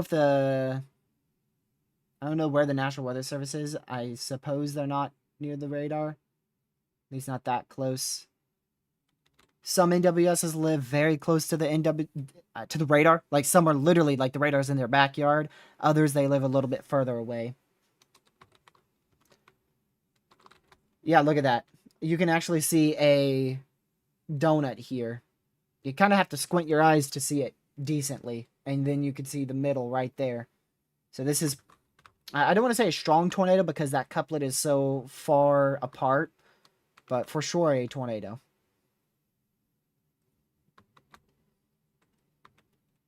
This is the terminal here.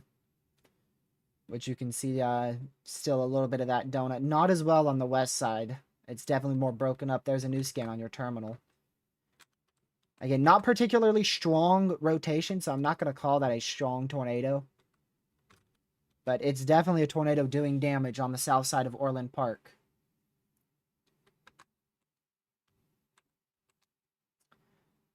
Yeah, and this storm, it might take a while to reorganize. Hopefully it never does. Hopefully the more clustered mode that this is in now prevents it from producing any more tornadoes. That would be very, very nice. Hopefully it does.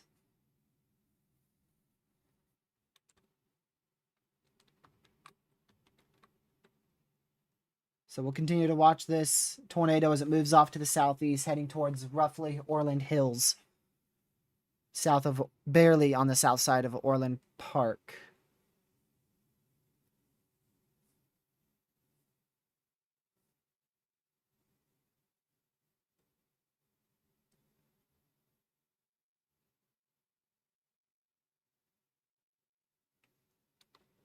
Not much debris left, so very easily could have already lifted here.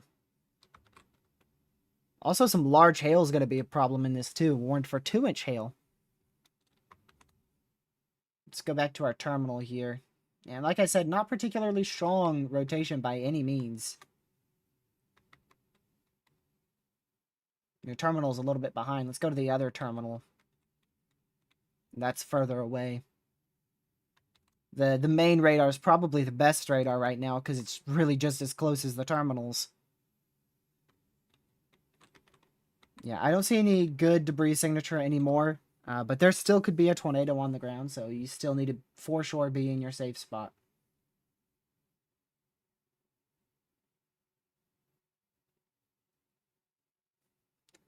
I mean, that is, Appleton, man. With that violent a tornado, the first tornado that came to mind was, Elkhorn. Elkhorn, April 26th, 2024. I think that was the, Enid was also very, very close to that, but I think Elkhorn. I think this one, in terms of population with a violent tornado, I think Appleton was worse. Because on Enid, it scraped the southern side. Whereas this went right through, I mean, it went dead center southern downtown, right in here. It literally went dead center through the southwest side, like 30 some thousand people.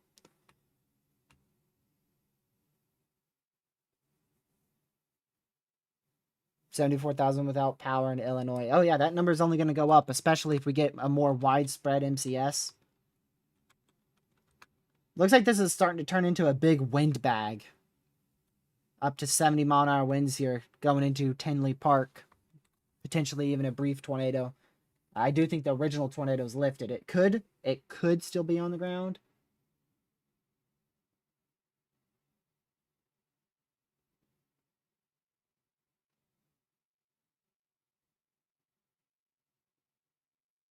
Starting to get a little bit more damage reports from the Appleton area. I'll let y'all know if I see anything very credible and destructive.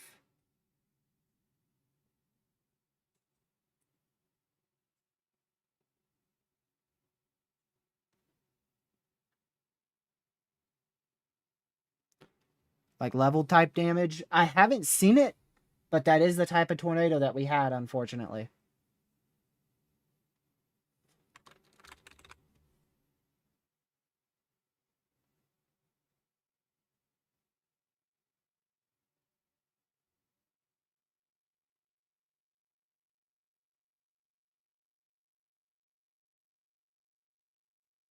Let's see.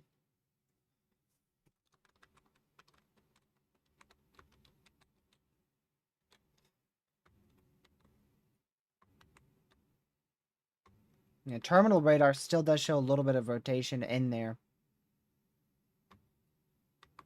But our main radar shows mostly damaging winds. Uh-oh.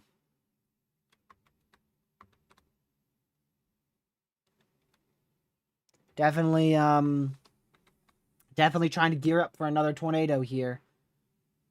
For Pipe, Johnsburg, St. Peter, and then eventually down to Eden and Camp Bellsport. Definitely going to have to watch those areas. I do think that this has a less chance still to produce a strong tornado than what it once did. We'll have to watch to see if any of this can clear out for an inflow slot there. We just go back to that earlier tornado. I mean, we talked about it, man. That's about as good as you could get for an inflow slot. It just ramped up so fast. I mean, it didn't even look good. Like, right here, it literally almost looked outflow dominant right here. Like, literally. It legit almost looked outflow dominant. You would almost call that an outflow dominant storm. And then one scan goes by, and you could see that rotation rapidly start to surge in over Appleton. And then the scan after that, there's an intense tornado on the ground. It literally went from, like, looking like it's outflow dominant to, this is starting to rotate, to violent tornado in the matter of like 7-8 minutes. And then the scan after that, just absurdly intense couplet. And then this was the scan that I said is up there with some of the worst tornadoes I've ever seen out of the thousands of tornadoes I've tracked on radar. That's up there. That is definitely up there. That's right up there with Elkhorn, Mayfield, Rolling Fork, Enid, Greenfield, Enderlin, all those big tornadoes. That's right at Enid. I don't know if I said Enid, but Enid. All those huge tornadoes and violent ones. There's many more I'm missing. Lake City. There's so many more I'm missing. But in terms of population, it's like barely... I can't even... Elkhorn would be the closest. Elkhorn, dude. I thought I was watching an EF5 from radar for Elkhorn. And that's kind of how I felt with this one, too. Especially with that scan. My goodness. Because whenever you get a violent tornado going through a metro area like that, 30,000 plus people, it's not often you get a violent tornado to hit that high of population. Like I said, Enid was kind of the most recent one, but that did scrape the southern side of town. So I would say Elkhorn, Elkhorn was heading towards hundreds of thousands, and it hit the northwest side, which still impacted 50 plus thousand people, probably more.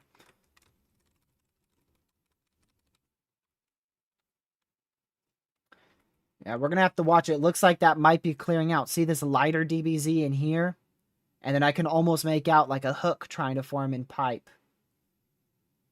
So we'll have to see if that actually comes to fruition there, where we're starting to get a little bit of a hook trying to form embedded inside of this. If it does drop a tornado, it's going to be going right towards like Enid, Dotyville, Dotyville, Mount Calvary, that general area, right in here. Right in that general vicinity. I don't know how far to the east it's going to go. Roughly in there, though. Let's go back to our one in Chicago.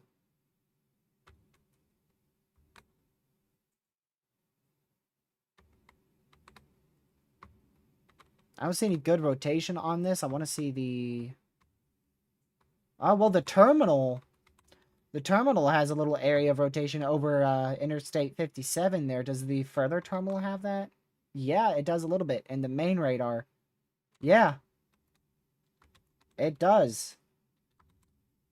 So watch that. Just south of Oak Forest. Wonder if we might be able to get a brief spin-up tornado there.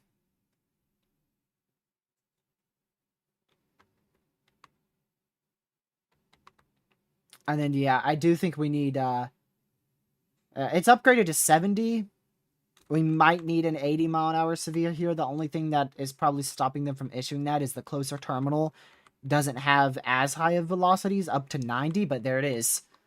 PDS severe thunderstorm warning has been issued. And that is a big boy. That is a 90-mile-per-hour destructive severe. So they pulled the trigger on that. So this is a very life-threatening situation, quite rare. 90-mile-per-hour destructive severe thunderstorm warning going into Chicago Heights. This is a life-threatening situation. You need to treat this like a tornado is on the ground because this is a very, very dangerous thunderstorm. Very, very dangerous thunderstorm. So treat that like a tornado is on the ground. Watch that very closely, y'all. That easily could spin up an unwarned tornado over Country Club Hills, Hazel Crest, Homewood. Thank you. I'm telling you, man. NWS Chicago on top of it, dude. On top of it, I'm telling you. They are on top of it, man. So there you go, tornado warning and a destructive 90-mile-an-hour severe. This is a beast of a supercell. Beast of a supercell here. And that's going to start moving towards the border there in northwestern Indiana, far northeastern Illinois. I want to go back up to this supercell. This is in a tiny little radar hole. It's going in between our two radars in Green Bay and Milwaukee. So we're going to have a little bit of bad data for about 30 minutes, maybe a tiny bit more in here. It's still going to be enough to where we can communicate the potential intensity of the storm, but it's right on that edge of the radar hole. Yeah, look at that. 90-mile-an-hour winds here. We got 82, 80, 92, 90. Definitely could get some gusts upwards of 90-mile-an-hour winds here moving towards Ford Heights, Park Forest. And then again, using that terminal radar. Whoo, buddy. Is that a new scan? Yeah, that's a new scan. It easily could be a tornado on the ground with that. Easily. That is a good area of rotation. I don't see any CC, but that is a good area of rotation. And look at this. On the northern side of the storm, we've got observed 1-inch hail and radar indicated 70-mile-an-hour winds up towards the northern cell of the supercell here. Oh, this could spin up a strong tornado, y'all. Because you have the 90-mile-an-hour winds surging forward like this, and all you need is a little bit of inflow to surge in with those 90-mile-an-hour winds, and you've got a strong couplet.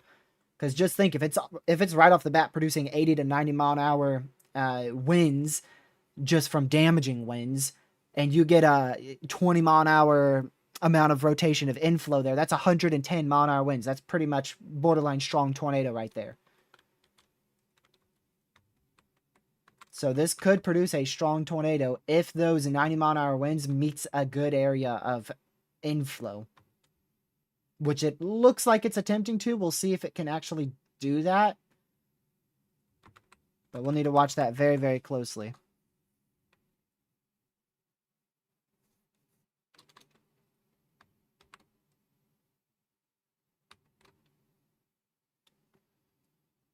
I'm going to watch that the most. We're going to stay down with this because it's also a pretty populated warning here.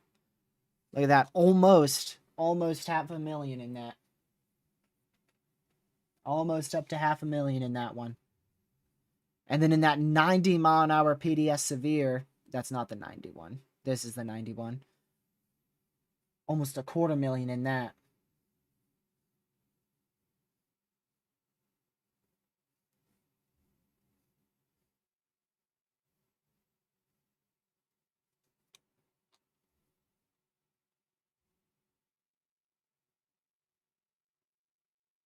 Let's see here.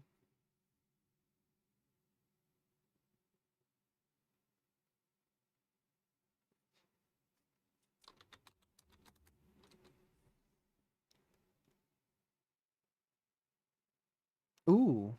Hold on, I want to see that. Hold on.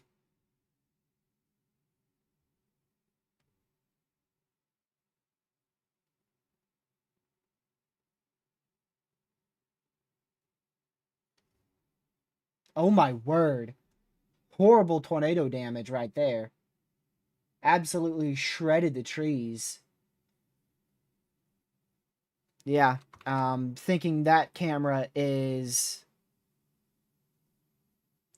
That's probably right here. Probably pointed towards that area. There's a camera that's in that vicinity pointing towards that region. It shows shredded trees. The homes are still standing fairly well, but the trees are completely shredded.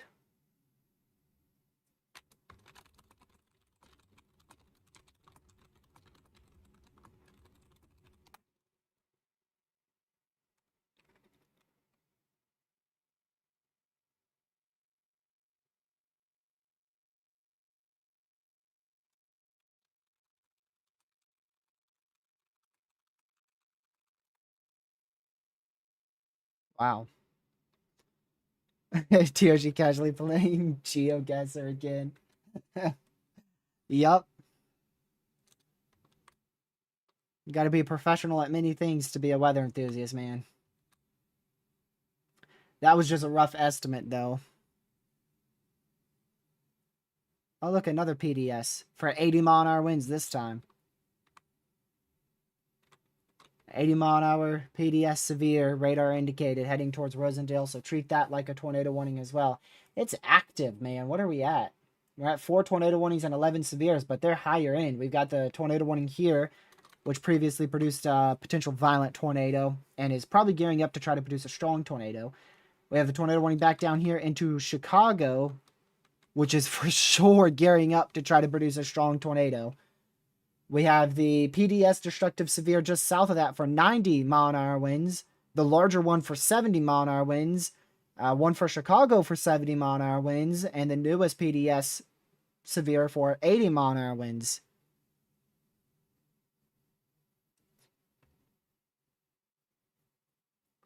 So there's not a lot of warnings, but the warnings that we have seem to be quite significant. There's a lot happening on that terminal radar. I haven't seen any CC here, so I haven't seen any notable debris signatures or anything that I would think would be a ongoing tornado.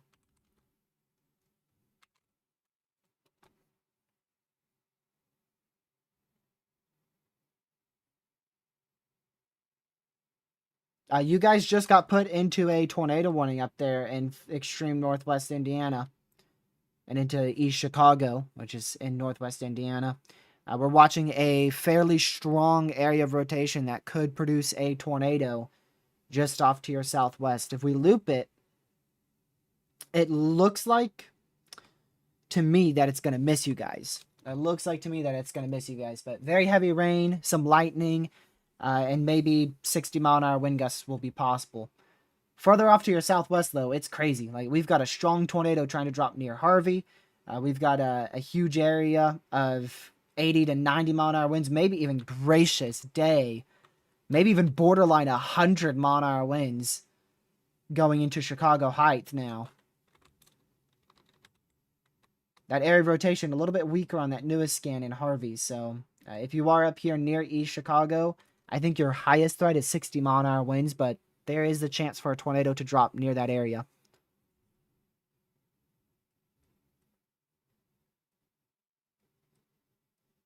Look at that huge destructive severe for 80-mile-an-hour winds there. Big destructive severe for 80-mile-an-hour winds.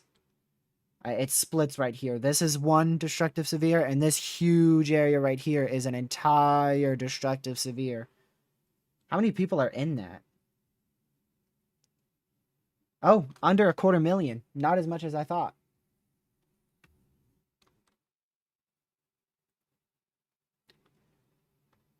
But look at those winds, man. Olympia Field, Chicago Heights. That's in northeast Illinois, going towards the border of northwest Indiana, heading towards Cedar Lake, Indiana.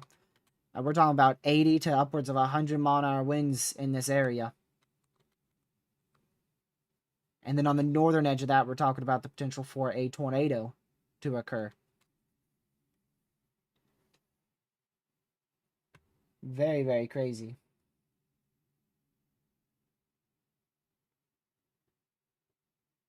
Don't really know when this stuff's going to start slowing down either, because models have been all over the place.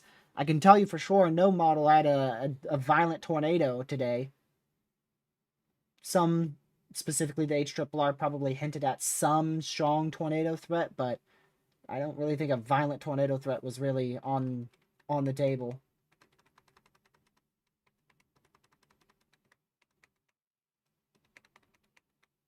Yeah, so I think this is probably going to become our primary wind bag right here.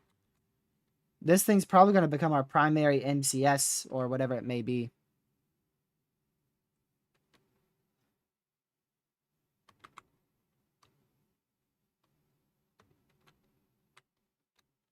So we'll have to see where that tracks. Let me go to new HRRR again. Not like it's going to be too accurate, but it's better than absolutely nothing, right? It's starting to render, and it has the supercell offshore, so it's definitely not 100% accurate, but it's better than absolutely nothing. I think the highest debris was aloft between 18 and 23,000 feet. Pretty uncommon for violent to intense tornadoes to form on the northern side of a supercell, right? I mean, yeah, but we're not getting an intense to violent tour out of this. We might be able to get a strong tornado at most out of this. A brief strong tour. But yeah, that is a bit more uncommon, yeah.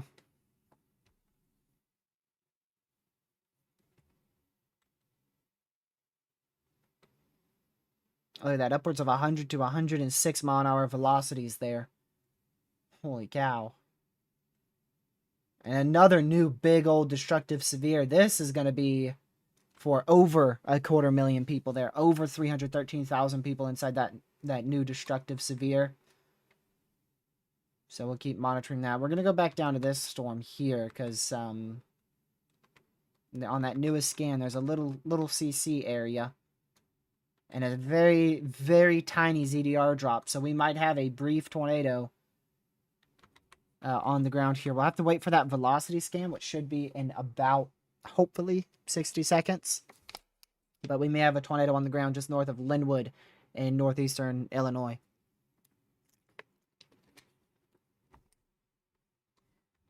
So we'll just wait on that velocity scan there.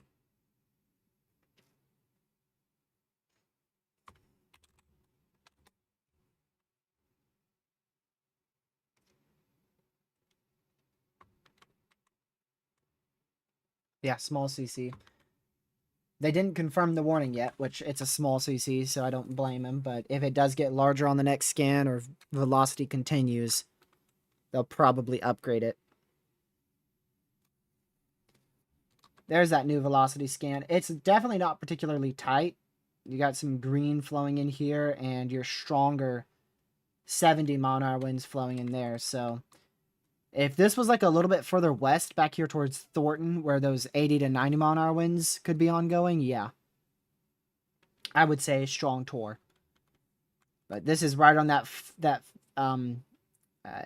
it pretty much in front of the worst damaging winds. So at the second, I don't think it's a strong tour. However, that inflow may increase, and we could end up with a strong tour out of that.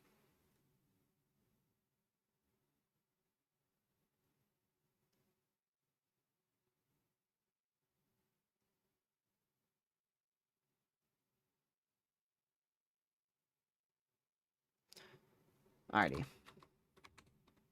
Oh, bigger CC. So it might be attempting to get towards a strong tornado there. I expect that to go to a confirmed tornado warning shortly.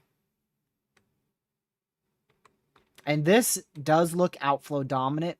It doesn't look like the storm that it once was, back towards Appleton, Wisconsin. But you can see there is some inflow pushing in here, but it is a whole lot more of a bow echo. So I would definitely say this has a higher chance to produce 80 mile an hour winds at the moment than a strong tornado. But we could get a strong tornado to develop over the next 30 minutes or an hour or so. Kind of right where that bow echo ends and that inflow begins. Which, again, would be right in that vicinity, moving to the southeast, with the worst winds being right behind it. Right along that bow echo. And again, that is in east central, moving into now southeastern Wisconsin.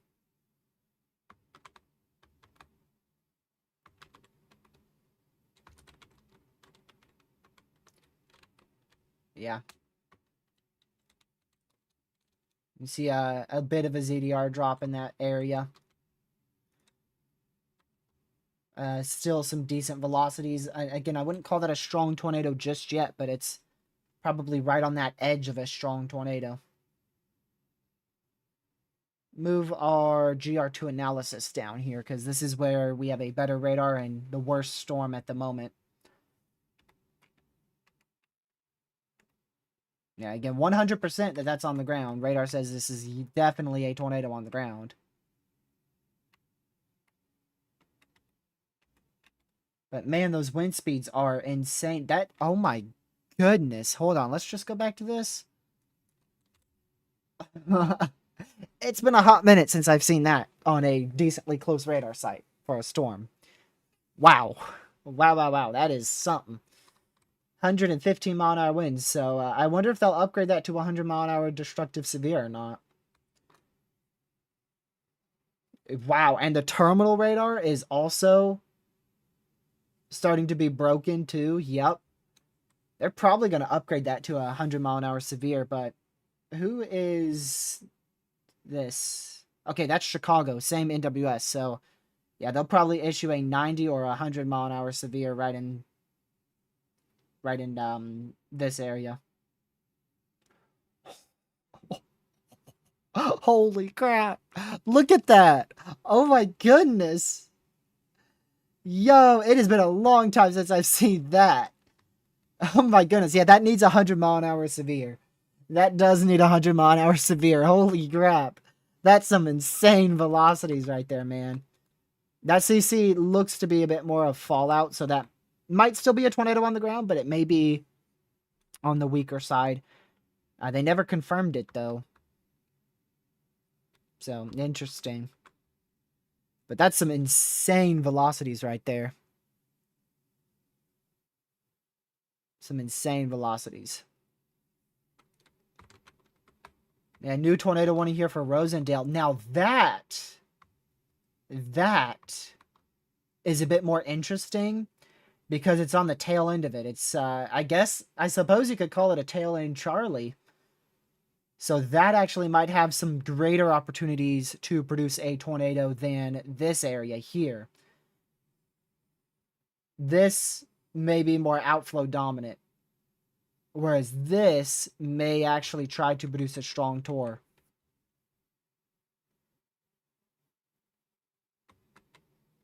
So we'll need to watch that closely towards Rosendale, going towards Mayville.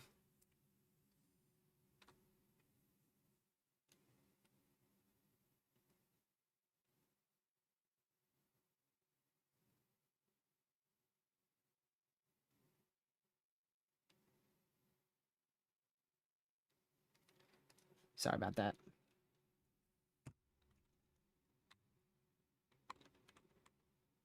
Yeah, be careful though with that Appleton tornado. There's an AI photo going around.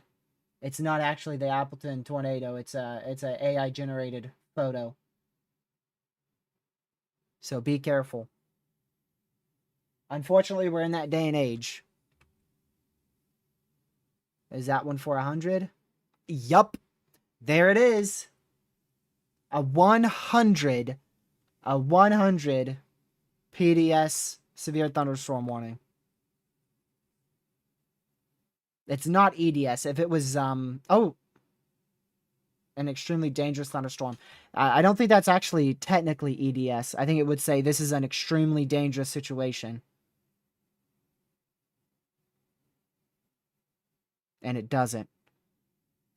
So I don't believe that's actually EDS. It would be purple. It would be dark purple right now on this program if it was EDS. So I don't believe it technically is.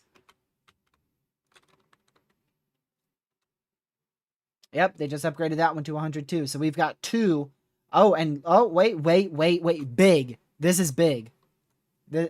In excess. Greater than Greater than 100 mile an hour winds possible. In excess of 100 mile per hour winds. Not up to, but potentially greater than 100 mile an hour winds. Big difference between excess and up to. So winds could literally exceed 100 mile per hour winds.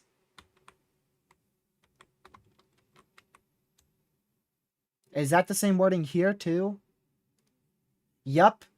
In excess of 100 mile per hour winds, potentially greater than 100 mile an hour winds with this storm. We could be talking about upwards of 115 mile per hour winds with this severe storm going towards Crown Point, Cedar Lake, and Grand Park. We're talking about Category 3 hurricane force wind speeds being possible with this. That's literally what we're talking about with this thing.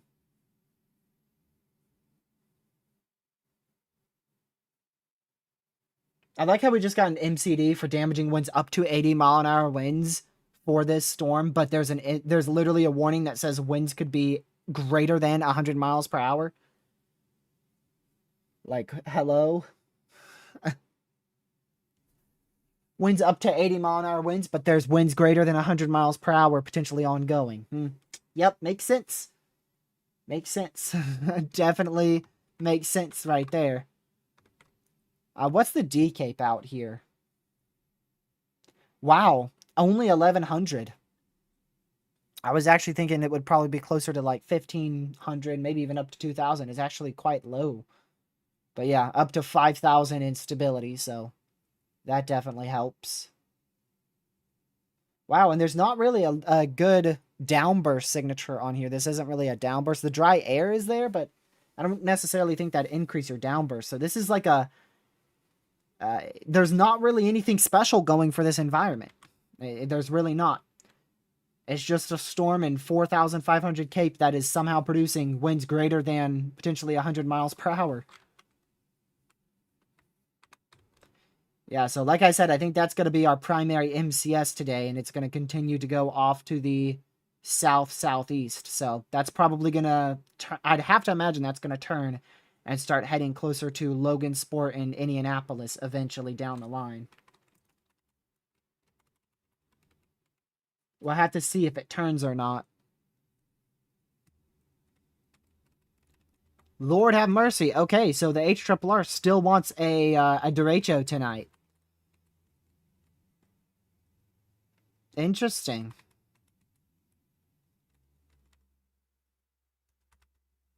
It still wants a Derecho tonight. Wow.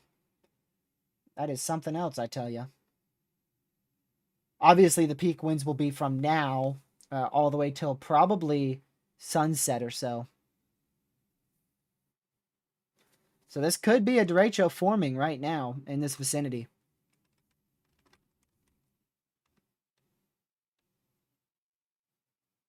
We'll have to see how everything merges up.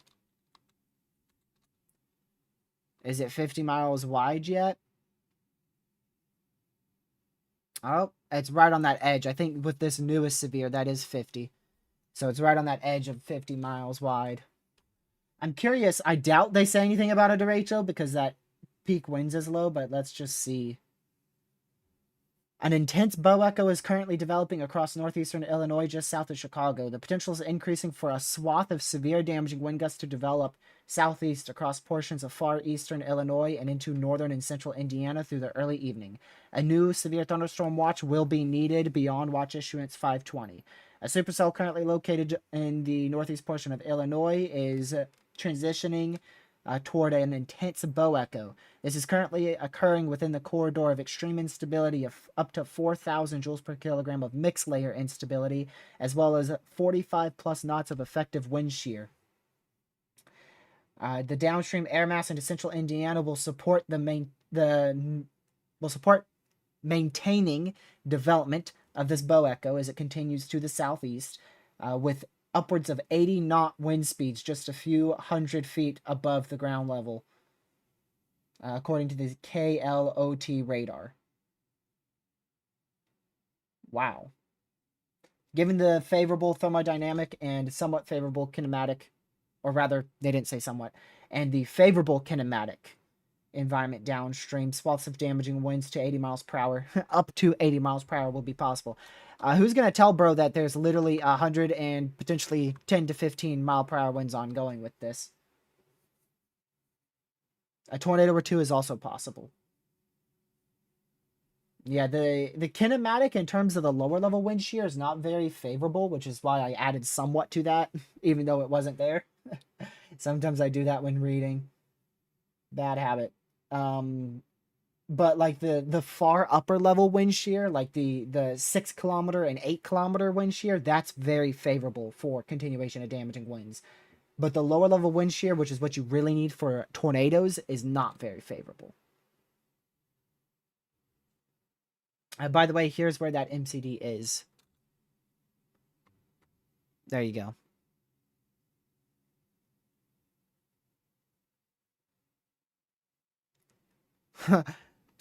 looks to be a low end EF4, thankfully. I'm not sure if you know this, Rockets, but a low end EF4 is sustained winds of 170 miles per hour.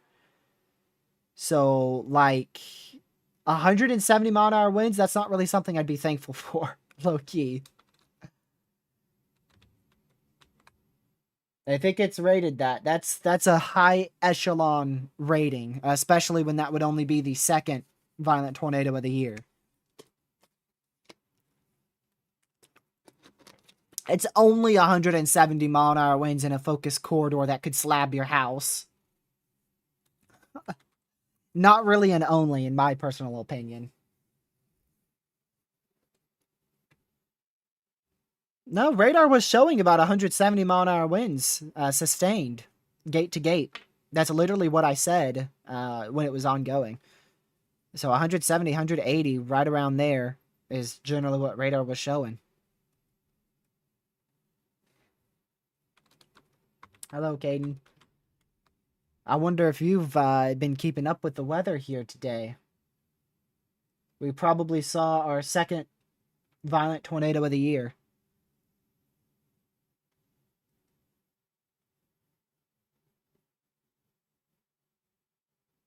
And we're actively seeing roughly 100 mile an hour winds ongoing. Velocities were actually up to 115, 116 earlier. Now they're down to, even though it's still extremely high, 98 mile an hour winds here.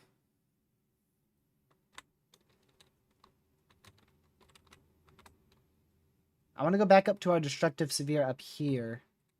Oh, there's a report. Let's see if I can get that. Funnel cloud 10 minutes ago on this.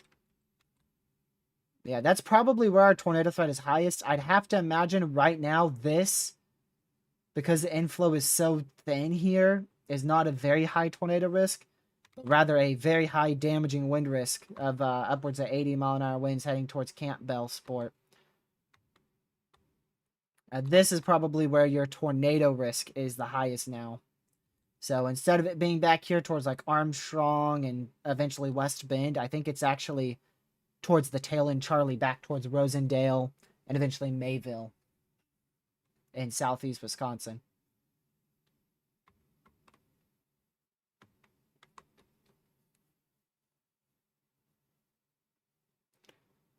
Let's see. McHenry, Illinois. No. I would watch this storm as it moves to your south, but I do believe it's either going to weaken or shift to the southeast to go more towards overwater. So I don't think you're fully done for the day. I would definitely watch out as this moves south. There is a chance it doesn't weaken and doesn't turn and just goes straight towards you. So in about 2 hours or so, I would be watching very, very closely for that line to go through Chicago.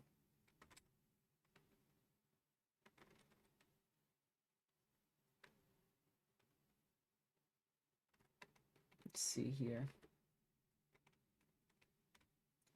Yeah, and those out there in western Indiana, northeastern Illinois, you guys should be preparing for a long-lived MCS or derecho in this vicinity here.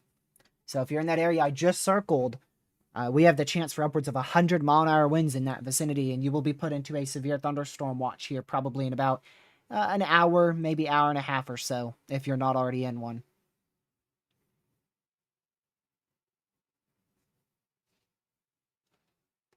So we'll be watching this MCS very, very closely, which basically, if you don't know the difference, an MCS is a line of thunderstorms, and in this case, a significant line of thunderstorms. And what would make it a derecho is if it can maintain being a significant line of damaging winds for 240 miles. So it's basically a derecho is a long-lived line of significant damaging winds.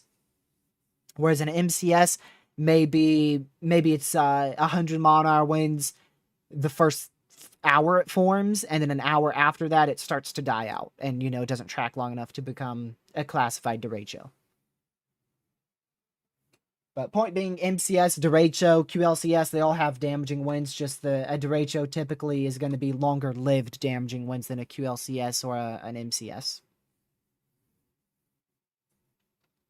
Crown Point, yeah, you need to be in your safe spot. You're in a tornado warning, and that's where we have this this focal point for 90 to 100, potentially up to 100-mile-an-hour winds going right over Crown Point.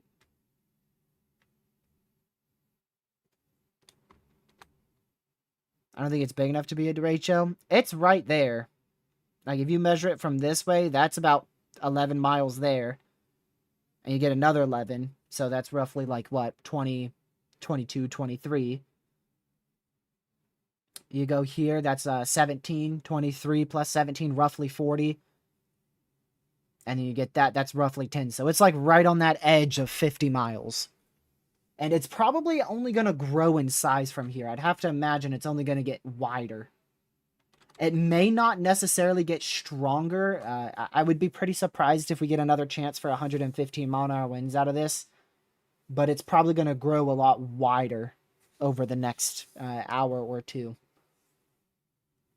The HRRR also hints towards that, although the HRRR has not done very well today, so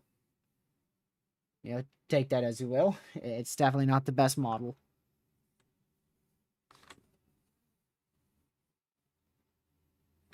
Is Hammond okay now? Let's see. Yeah, you're good. I don't think you will be getting anything else tonight. You may have to watch. You may have to watch the line behind this that's currently a county north of Milwaukee, but I think by the time that gets to you, it's gonna be very weak. So I think the worst is over for Hammond, Illinois / Indiana, right on that border. Oh, that's EDS now. Yep, that's now EDS. So you can now see that purple. See how it changed from a brown polygon to purple? So this is now an EDS and PDS severe thunderstorm warning. One of the highest end warnings you can get for severes right there. PDS, EDS, 100-mile-an-hour, extremely dangerous situation, severe thunderstorm warning. That's about as high as it gets right there. We don't often see anything higher than that. It's about as high as you can get for a severe thunderstorm warning. Once every couple years, you might get a severe warning of 110-mile-an-hour winds. That's an EDS and PDS, but that's pretty much as high as it gets. And that includes Crown Point, Indiana, St. John, Indiana, Cedar Lake, Lowell, Shelby, and then back towards just east of Grant Park into Illinois. So, yeah, what Caleb said, this is basically an extremely, extremely dangerous situation and also a particularly dangerous situation at the exact same time. So they threw both of those EDS and the PDS tag on top of it, because it's a destructive severe and also a EDS severe. Pretty much a Category 3 hurricane, but in the middle of the U.S. on land. It's not like a Cat 3 making landfall on the coastline. It's in Illinois and Indiana, because that's what it is. It's pretty much like Category 2, Category 3 hurricane force wind speeds over land. but in Indiana and Illinois. We call them land canes on this channel. We like to call them land canes. And this is definitely a significant land cane.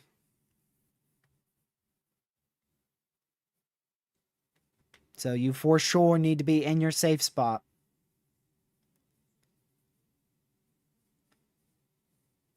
You definitely want to be in your safe spot.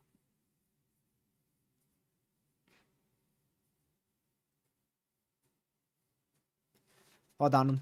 We might have a damage video coming in from Appleton. Unfortunately,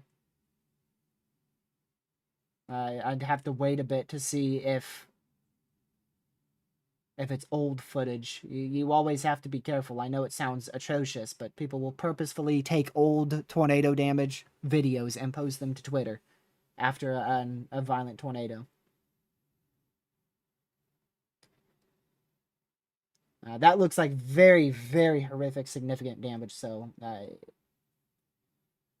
yeah, if that's not an old video, that's very, very significant damage coming out of Appleton, Wisconsin from earlier.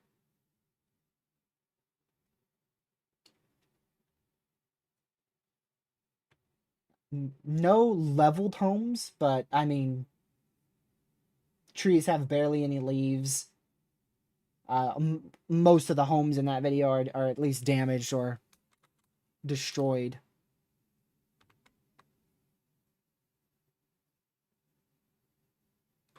Send a link. Yeah, I'll send a link.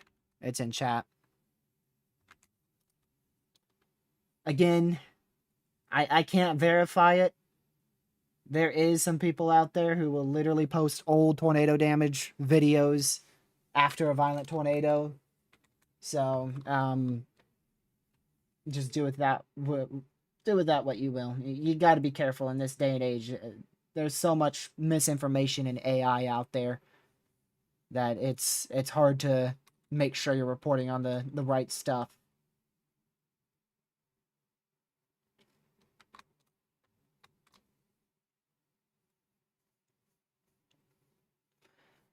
They did continue that 80-mile-an-hour severe further east into Hebron here. You can see that highlighted in the highlighted region right there. 80-mile-an-hour severe. I have a feeling that might be upgraded a little bit. It's from the National Weather Service in Chicago, so they do think that this is on a weakening trend here. And keep in mind, we are getting further from the radar, so now that the radar is still scanning 80 to 90 mile an hour winds, you got to remember, now we're looking about 3,000 feet up. So it's hard to know, is that 90 mile an hour winds 3,000 feet up? Is that translating to 100 mile an hour winds on the ground? Or is that translating to closer to 60 to maybe 70 mile an hour winds on the ground? It's very, very difficult to know. Earlier, when we were back here towards like Park Forest, we were only about 1.3, 1.2 thousand feet off of the ground scanning with our radar software. But now we're more than double that. So the further this thing gets away, the worse our data is going to get. But then eventually, depending if it turns or not, if it doesn't turn, we'll start using the radar site out there northwest of Fort Wayne, Indiana. And then eventually, we'll probably, I have to imagine, eventually use the Indianapolis radar site towards like 7 p.m. Eastern tonight in about 4 or 5 hours if we still cover that long.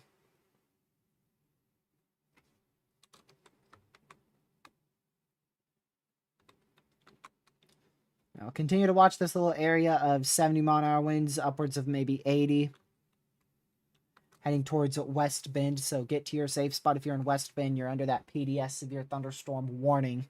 So treat that like a tornado warning. Wherever you would go for your tornado warning out there in West Bend and southeast Wisconsin, go there for this destructive severe. The only good news with that is it's not like the destructive severes out here in Crown Point where we could be seeing 80 to 100 mile an hour winds in northwest Indiana.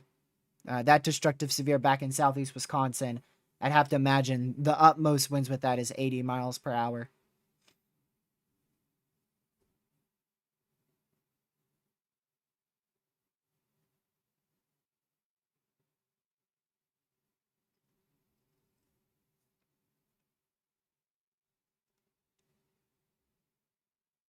Let's see here.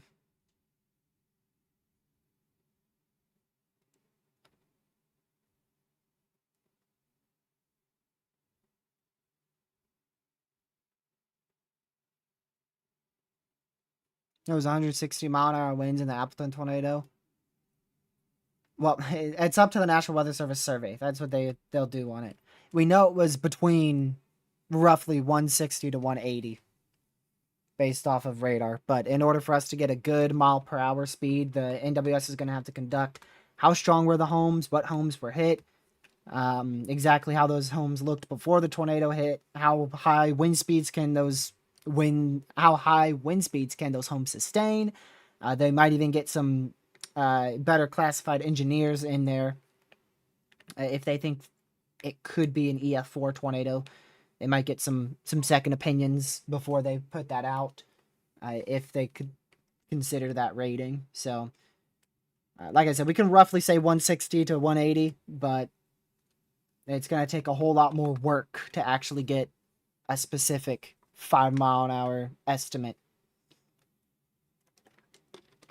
Whether it be 160, 165, 170, 175, or 180. But that's just roughly what we could guess based off of radar.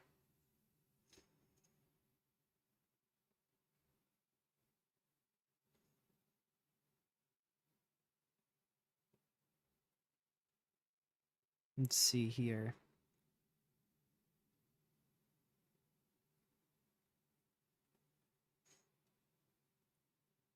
There we go. So they are continuing that PDS and EDS severe. However, it's lower. It's no longer 100. It's 80, which is still significant. But you will notice if we measure this again, like we did before, now we're easily at 50. This is 12. Then you have 15 here. Then you have another 15. And then you have another 15. And then you have like another 12 right there. So now this is easily 50 plus miles wide. So like I said earlier, I think the wind speeds will go down a little bit, but the size of the storm will increase more. So I expect this will be a widespread damaging windbag. So if you live just about anywhere in Indiana, with the exception of the far eastern side of the state, really anywhere in here, prepare to lose power. We don't know exactly where this thing's going to shift. I do think it's going to start turning more to the southeast here soon. So if you're on the extreme northeast or east portion of Indiana, you'll probably be fine. If you're up here towards like LaGrange, Fort Wayne, Newcastle, down in this area in Indiana, you'll most likely be fine. But the rest of Indiana, you guys are at risk of losing power, especially if you're back up here closer to like Crown Point, and then eventually Logansport, Lafayette, and then eventually just around Sunset, maybe just before Indianapolis.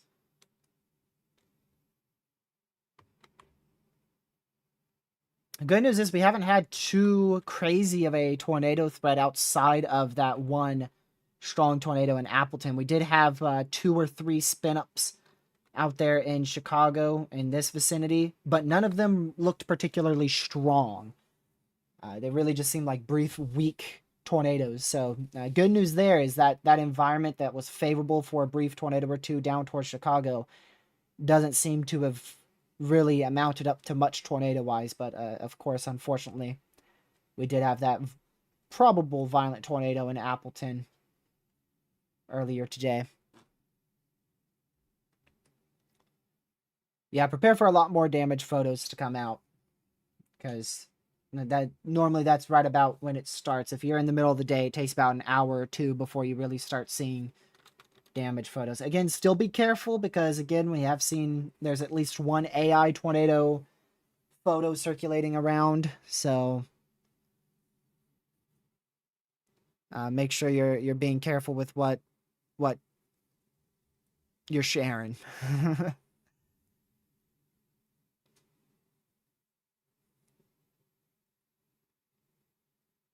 Let's see. Yeah, Gary's good. Gary is good. There's still some lightning, heavy rain, and maybe a bit of gusty winds hanging around, so I would recommend not going outside for a while. but the worst is gone.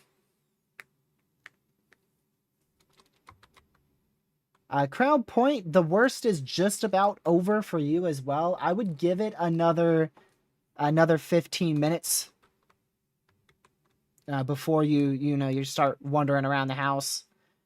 But I wouldn't go outside for a while because there's still a lot of heavy rain and lightning that's going to be behind this storm. But, the worst of this will be gone in about 10 to 15 minutes. The worst will be off to your east.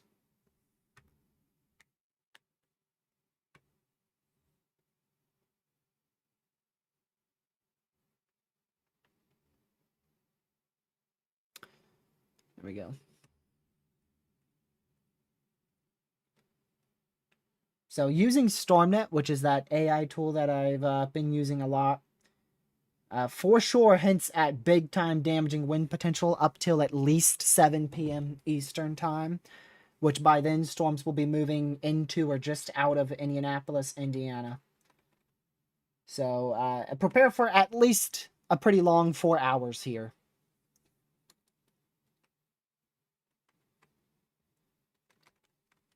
And it's not too crazy on the damaging wind potential with this storm. It still does hint towards, 60 to 70 mile an hour winds being possible, but it's not lighting up like a Christmas tree like down there in Indiana is.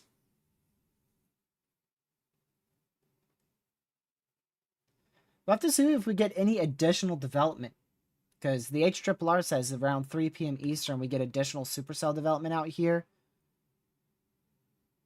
And I do see some additional development behind this, but I definitely by no means would call any of this slop a supercell back here.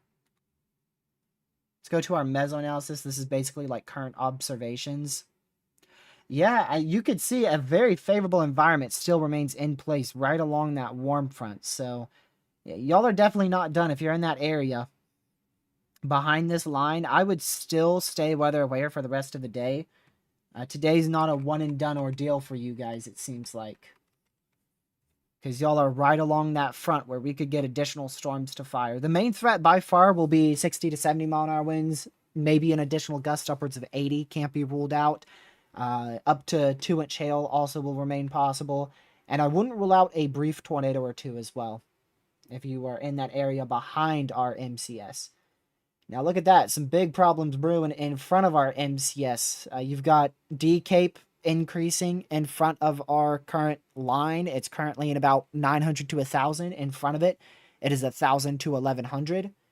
And it's moving into that, it's currently in about 5,000. It's moving into 6,000 Cape. So a better environment for this line to thrive on. Again, I don't think we're going to see wind gusts as high as what we saw earlier. I doubt we get another chance for 100 mile an hour winds, but we could still persist with 80 to 90 mile an hour wind gusts being possible for about the next 3 to 4 hours as this moves off to the south-southeast. Ohio, I wouldn't expect much at all in Ohio. The only place where I think Ohio could see some severe weather is on the extreme northern side and the extreme western side of Ohio. I say the extreme northern side because these storms could go severe as they move to northern Ohio. And then depending on how long it takes for this MCS to turn, that might clip a portion of Ohio before it actually fully gets to turn into more of Indiana. We just got our new severe thunderstorm watch. I'm not going to lie. I am a little surprised it's not PDS. I was kind of thinking they might debate on pulling a PDS trigger. Wow. A 90-60. So the reason it's not PDS is because they don't have enough confidence in wind speeds greater than 90 miles per hour being possible. Beyond the first watch. But they have very high confidence in very widespread damaging winds. So a little bit higher confidence in the chance for higher damaging winds over here, but much higher confidence in this watch for more widespread damaging winds, which makes sense. That makes sense because as your storm started, it started with it started intensifying into that crazy 100, 115 mile per hour wind threat. And over the last 30 minutes or so, it's moved towards more of a widespread 60 to 70 mile an hour wind threat. And we still could get gusts upwards of 80. Especially back out here in Hebron, Wheatfield, and then eventually going into La Crosse in northwestern Indiana. The full prob on that watch, by the way, for those curious, it's a 20% and then a 0%. So for the chance of a weak tornado or two, 20%. Chance of one of those being strong, 0. The chance for 10 or more events of 58 miles per hour or greater is 90. And then the chance for at least one of those to be greater than or equal to 75 miles per hour is 60. And then a 30% chance that we get 10 or more events of hail at or greater than an inch in diameter. And a 30% chance one of those is roughly 2 inches or slightly greater in diameter. Why do we get an SVA watch south, or is... I'm sorry. Why did we get an SVA watch south? It seems as our MCS is moving more southeast, or is it going to grow more? It's definitely growing more, for sure. For sure, growing more. The uncertainty, there is uncertainty on how far west and east the MCS may move, but there's very high confidence that it is going to shift gradually off to the south like that. So we'll have to see, how soon it turns or how late it turns. The later it turns, the more east it's going to be. The sooner it turns, the more west it's going to be. But you can already kind of tell it's moving more south-southeast because it started back up here towards Chicago. And it's moving more like this now. So it's very slowly, gradually turning more to the south-southeast. Welcome back, Lexi. Glad to see you back in here.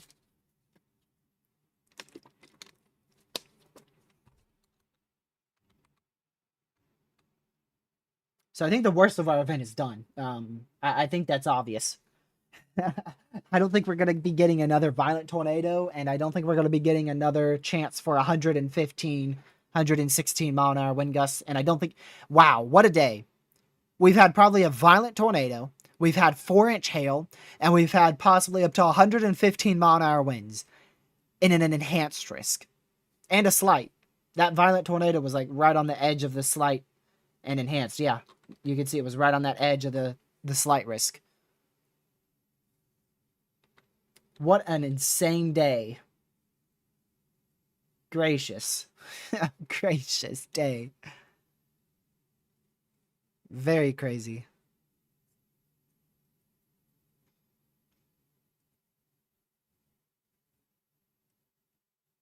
And thankfully, it's not just the beginning. I definitely think our SIG threat is going to last for a few more hours, but I don't think we will see nearly as high of a ceiling as what we once did.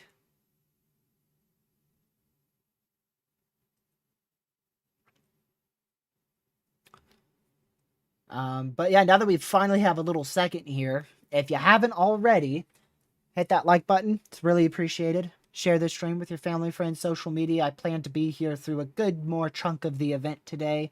And also consider hitting that subscribe button with a notification bell set to all, so you know when we go live or upload a video. I don't know about content tomorrow. I might spark up a pre-storm chase live stream, and if I don't do that, I might cover. So I'm kind of 50-50 on what to do. I don't know if I'm going to be live streaming the chase, or if I'm going to be covering, or if I'm just going to be chasing without streaming. It's kind of all iffy for tomorrow. I really won't know what I'm doing tomorrow till I wake up, because the uncertainty is crazy with these systems. You can see the difference. Look at the difference between the 12ZHRRR and the 17ZHRRR. It changes very, very quickly.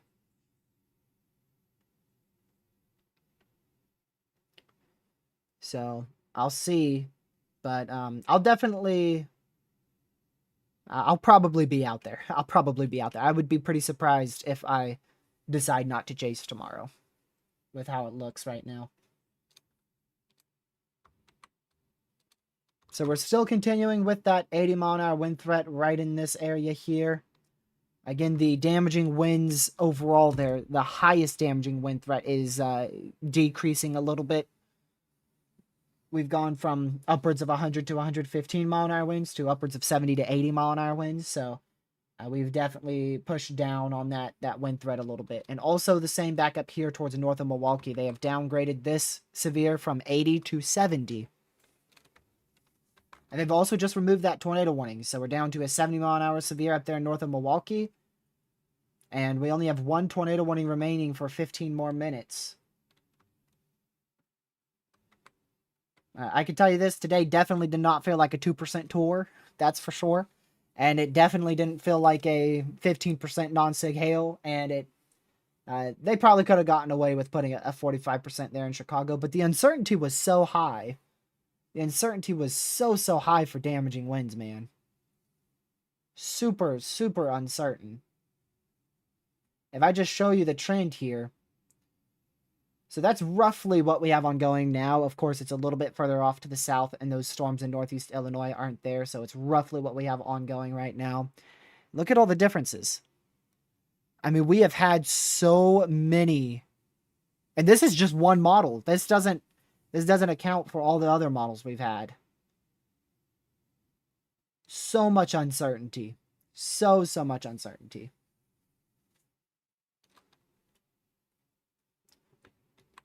Very crazy.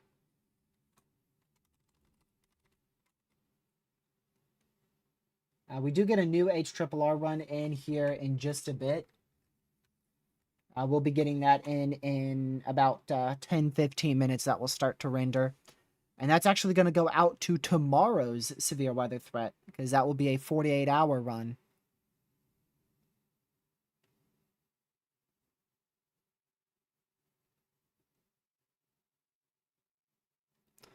So that will be very huge for tomorrow's risk. At least knowing what may happen tomorrow. But of course, the biggest thing is going to be the SPC outlook here in an hour and 15 minutes. That's going to be the biggest thing.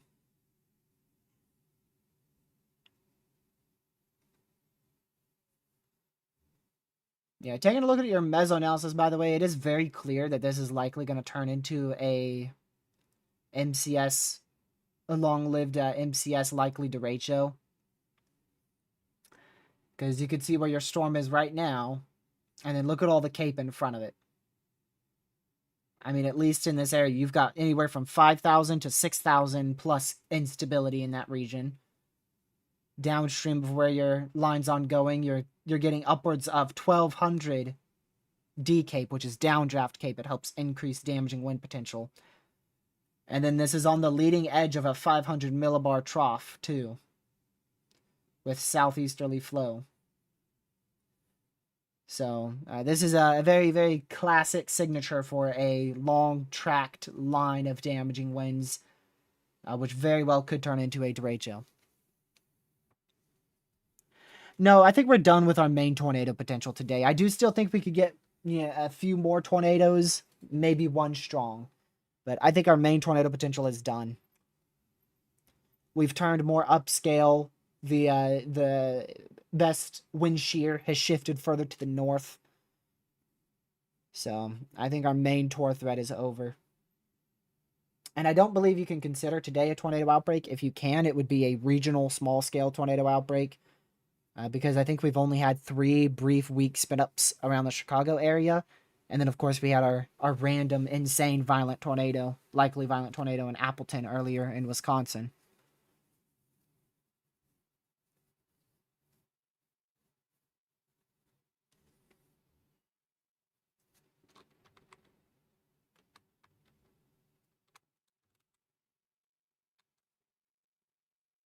You think we could have gotten a moderate risk today if models would have not been going crazy for winds? Yeah, for sure. For sure. We probably would have had like a 10 sig 1 tour, 30 sig 1 hail, and a 45 sig 2 wind if models actually were in agreement of what we were legitimately going to see today. That's most likely what we probably would have seen. But there was just too much uncertainty for that. Today could have gone multiple different ways. We could have seen a full-fledged tornado outbreak, which we got close to it. But thankfully things have calmed down tornado-wise. We could have seen a derecho, which I do think that's the way we're trending at the moment. And we also could have just seen a slop fest where so many storms fire in front of the front that everything just grows into really a huge line of like 50 to 60 mile an hour winds.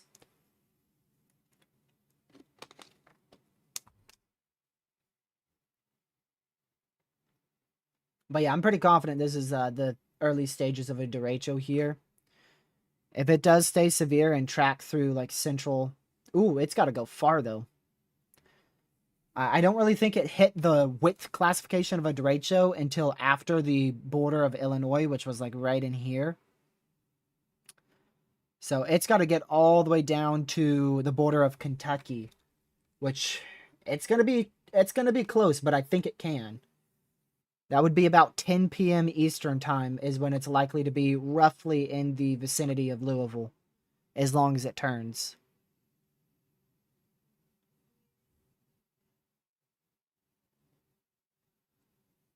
Which, once more, it seems like it's turning. It's not turning particularly fast at the moment. StormNet doesn't think it's going to turn until about like 5:30, 6 o'clock Eastern. Which is about another, like, what, 2.5, 3 hours from now? Something right around there. Move that down here.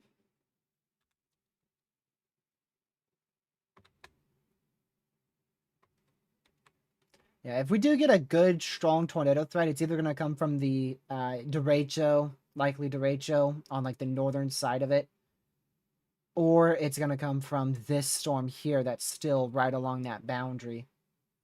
Go back to mesoanalysis, go back to northern Illinois.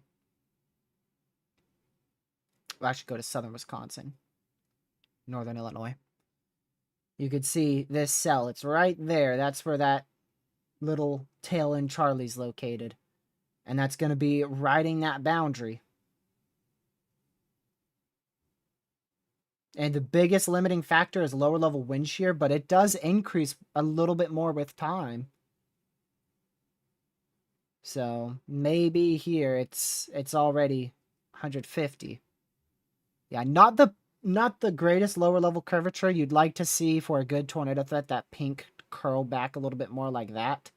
That would be a very good photograph, but instead it's a little bit more flat here. That shows there's not a lot of lower level wind shear here. 199, which is actually very good. So it may just be not strong lower level veering. You do have good veering, but it's not particularly strong towards the surface. But that's actually very good 0 to 1 kilometer SRH. That's actually really, really good wind shear. It's the violent tornado parameter up here. Yeah, look at that. It's riding that boundary of violent tornado parameter.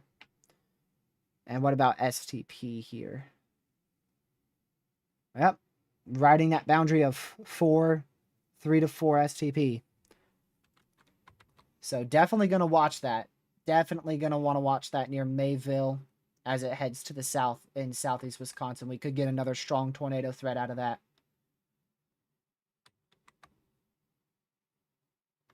Wind threat definitely dying down a bit as this moves into La Crosse in northwestern Indiana. But it is still producing up to 70 to 80 mile an hour winds.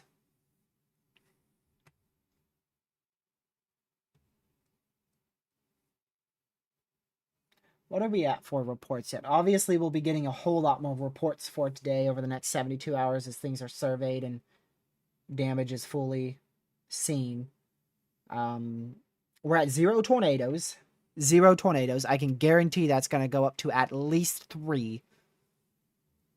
We're at only 19 damaging wind reports. That's probably going to go up to 100, I'd have to imagine. And we're at 34 hail reports. I don't know about the hail reports. Those might not climb too much. So we're overall at only 53. Only 53 total reports. We'll probably get up to I'd imagine we're going to get close to 200 for today.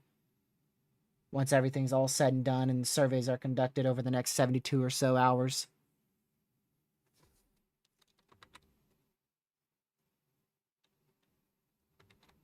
Just some remnant lightning and heavy rain out in this vicinity. These storms are not supercells like what the HRRR was hinting at.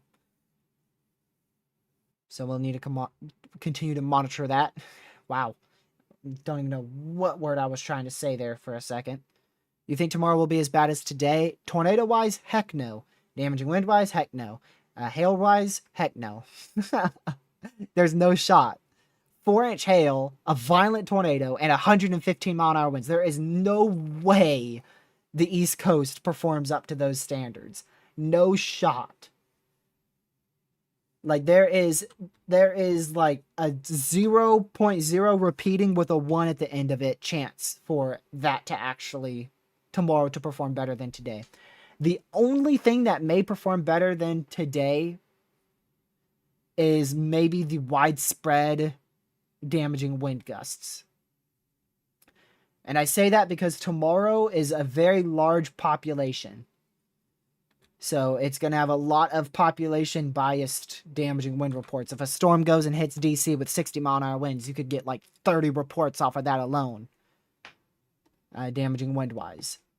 Which is already almost... that would already be more than today so far. So I think the only thing that's going to perform better than today for tomorrow is damaging wind reports. How widespread the damaging winds will be. They're going to be over a larger area tomorrow than today. Today, it's really focused across like this vicinity in here, which is a much more narrow corridor than the entire secondary area I've highlighted there. So I think the only thing that's going to be more significant tomorrow is how widespread the winds are, which may result in more reports.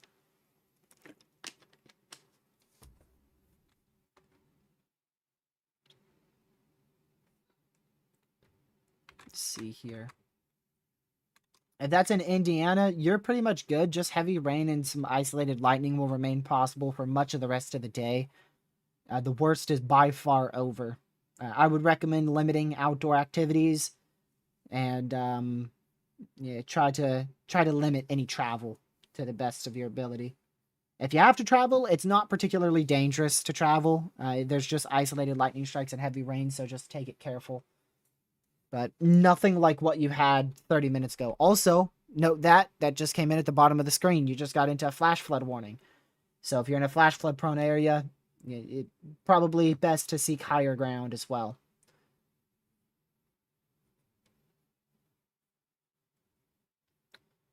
But nothing crazy.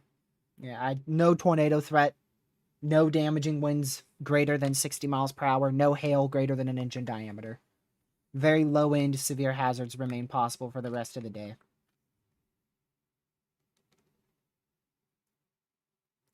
Probably the biggest uncertainty with the rest of today is how long this can last.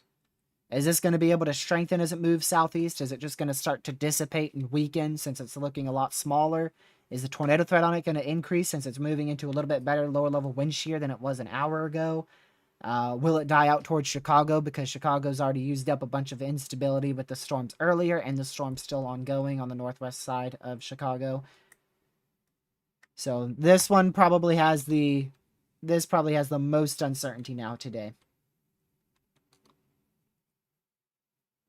Yeah, and look at our line. Look at this bad boy. Now it's over 100 miles wide. Now it's over 100 miles wide. It goes all the way from St. Joseph, Michigan, all the way down to the border of Illinois and Indiana. But notice how none of these except one is significant. The only significant severe is the one for... Oh, well, I jinxed it. Apologies. Now this whole thing is a significant severe. Look at that. I just had to say something about it, huh? That's what we call the TRG effect. It happened, like a week ago. I logged off, and then once I left, we started getting a bunch of tornado warnings, and we had like 2 additional PDS tornado warnings. once I left the house and went to chase. I don't believe these storms will be particularly strong up here in South Bend. Yeah, you could see how they only have little areas of 50 to 60 mile an hour winds, whereas back down here, you have this swath of 60 to 70 mile an hour winds. Again, these are just like two little regions of 50 to 60 here, and then a swath of 60 to 70 here.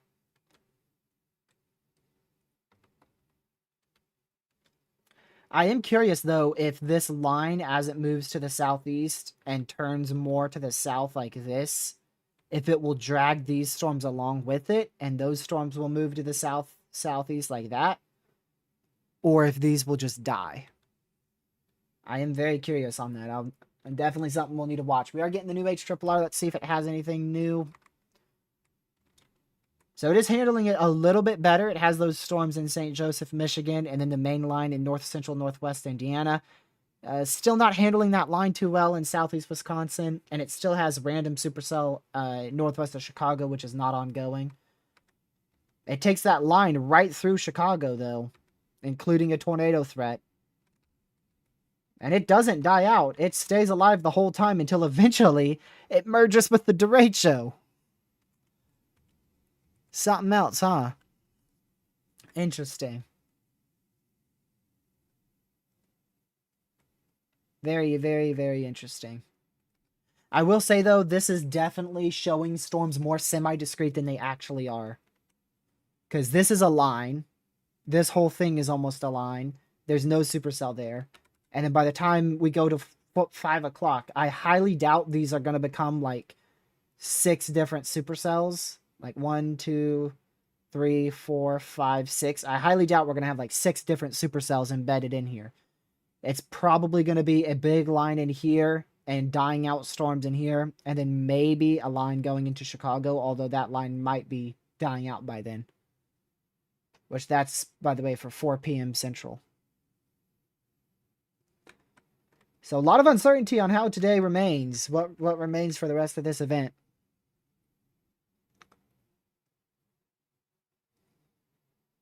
But this storm up here in Milwaukee, it's already dying out. They've downgraded to 60 mile an hour winds right now.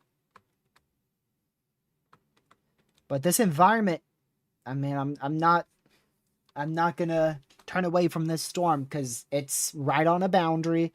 There's decent wind shear, decent mid-level, and okay lower-level curvature. I'm not turning away from that storm. I'm going to keep an eye on it.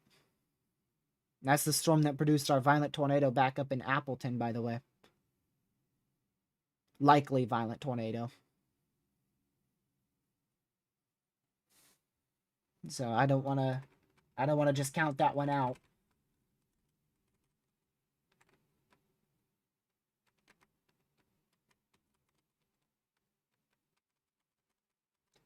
I really disagree with StormNet. For some reason, StormNet wants a good tornado threat to form behind the line here. I highly disagree with that.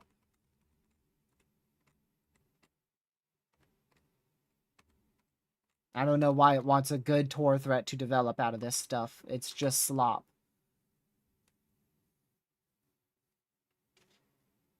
Sometimes StormNet does that. It did it in North Carolina the other day. Showed a tor threat developing out of slop and nothing ever came out of it.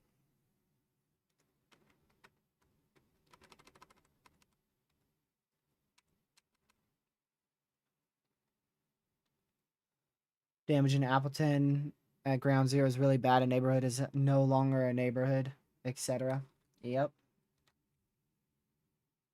I haven't seen anything other than one video.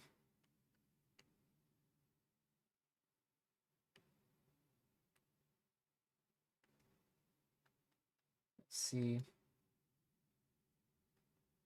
I'm trying to see if there's any more damage videos or photos out.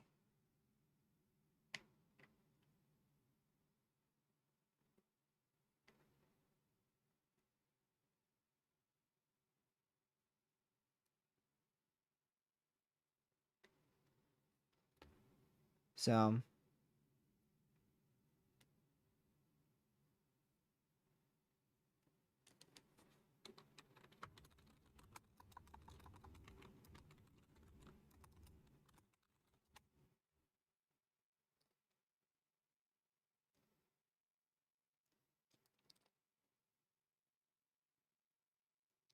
There was not 131-mile-an-hour wind gusts. No. That was almost a month ago. I believe that was almost a month ago to the day. I think that was June 29th that happened, and it's July 27th.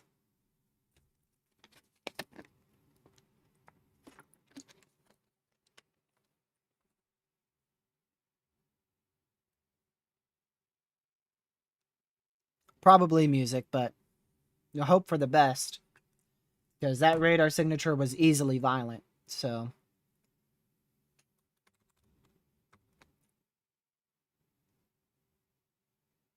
we've only seen like one small corridor of the tornado damage. I don't think we've even seen remotely close to the worst damage. Not even close.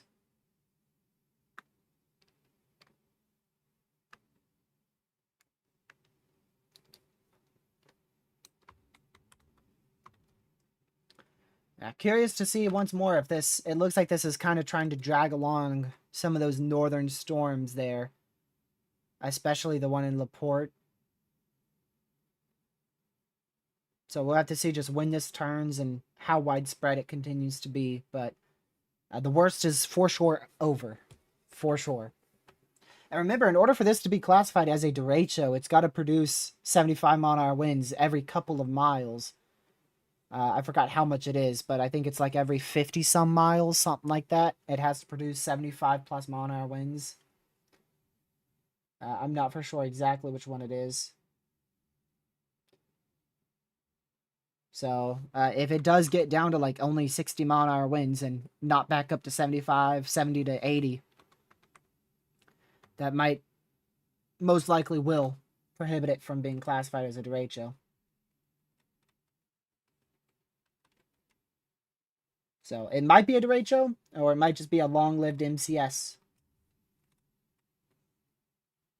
I think the biggest difference between the two in this particular case would be the MCS would mean less high-end damaging winds, but if it was a derecho, that'd be more high-end damaging winds.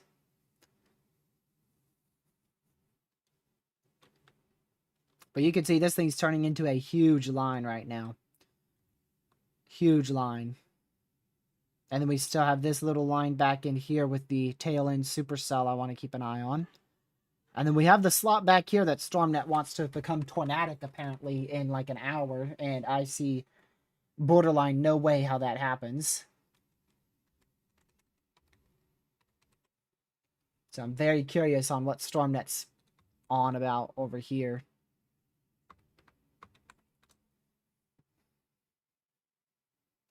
They're in a good environment, but there's so many of them, it's probably just more of slop.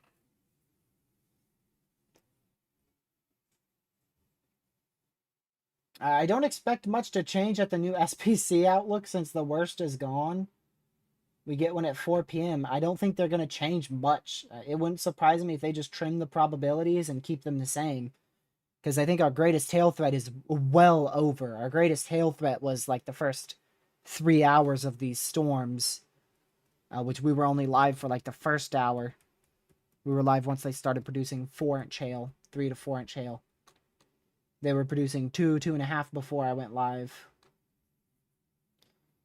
And the greatest tor threat, I think, is well over. But I do think that we could still see a brief tornado or two somewhere in this vicinity here. Wouldn't rule out one of those being strong. And then also wouldn't rule out a tornado or two, maybe one strong back there as well. But I still think they're going to just keep at 2% because it's so conditional. And the wind threat, I think they're going to keep at 30 sig 1. Because I don't believe we're going to see wind gusts greater than 80 miles per hour anymore today.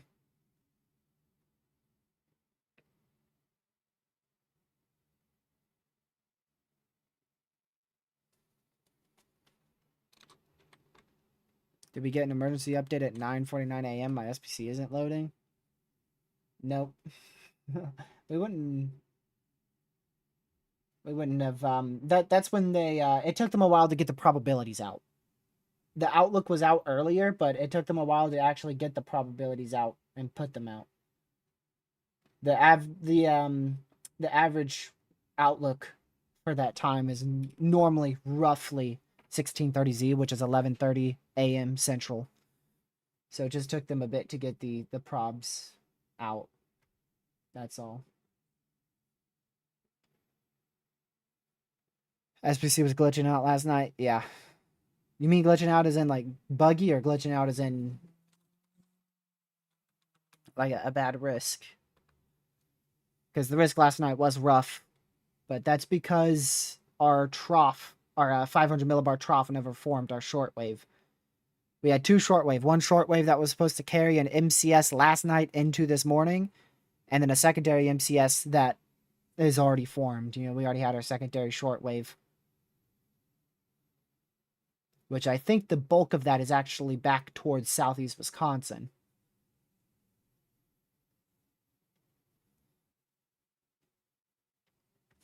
I have to wait for it to load here.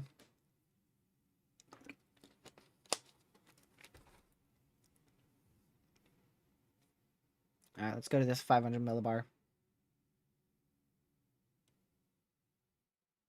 Yeah, you can see the bulk of our little trough right in here. It looks like probably that shortwave is right in here.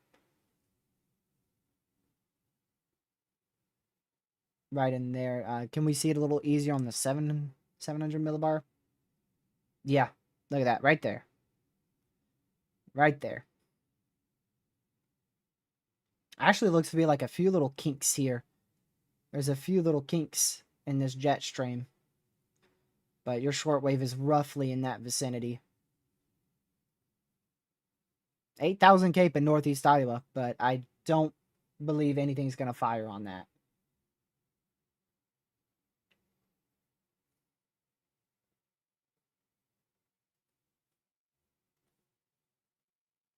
So we'll wait for this SPC outlook. I'm going to keep watching.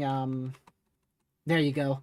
StormNet just got rid of all the tornado potential with these storms in Chicago. Seems legit. Told you. I don't know why it does that sometimes. Sometimes it just chooses the worst absolute slop to try to produce tornadoes. And it's like, it's not going to happen. So there you go. No tornado potential now with these storms, which is what I was expecting to begin with.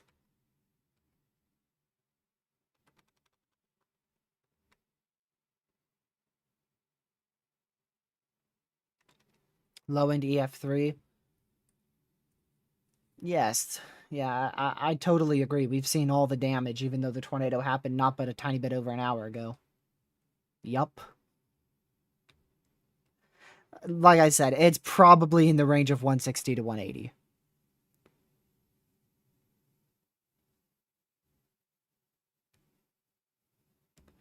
We've had a few tornadoes over 2 miles wide. El Reno is the most infamous, obviously.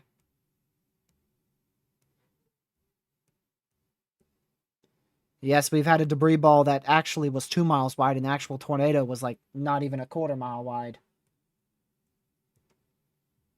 Just because the debris ball is huge, it doesn't mean the tornado is. Sometimes, what you want to look at is the couplet. The velocity couplet tells you more. And the couplet was large, so it wouldn't surprise me if it actually was a wedge tornado or a ginormous stovepipe. I'm not pre-rating. 2 comets above that, low in DF3. Pretty sure that's pre-rating. Like I said, you could give a range. I don't mind if you give it a range, but if you say that is likely and low in DF3, like I don't know, I'm iffy. It depends. Pre-ratings, it's like I don't mind it, but then I do mind it. I'm strange like that. I just don't see a way how that's correlated with a low in DF3. Debris being lofted 23,000 feet up, a velocity couplet with 170 plus mile-an-hour winds, and a debris ball almost 3 miles wide, going over 30,000 people, I highly doubt is going to be a low-end EF3. I would be astonished. I would be astonished. I would be puzzled and more shocked than the word shocked. It would be almost a God-given miracle because the radar would be so overdone. A low end EF3 would be like the utmost lowest rating that tornado can get. Unfortunately, the lowest is an intense tornado. Now, if it was over an open field, yeah, I'd be like, yeah, it probably lower than an EF3, but you got to correlate that. The homes, people, a lot of population there, the velocity, the CC, the debris lofted, the environment, especially the location, all that good, all that stuff you normally correlate just to give an estimate on radar. No shot low in DF3, in my opinion.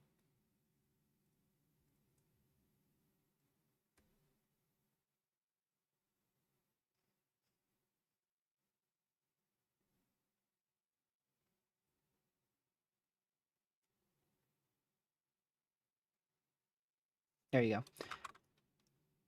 Yeah, so we're going to keep watching this. Good news is those winds have definitely decreased. We're going to keep watching this region for wind gusts upwards of 70 miles per hour. Everything else should be 60. These should all be 60-mile-an-hour winds. There is a chance that we could get a gust still upwards of 70 up here, but this storm looks like it's dying. And to be honest with you, I really don't know why, because the environment is quite favorable. Oh, you know why? Because it's moving a little east of the boundary. That's where the boundary is, right there. And the bulk of it is east.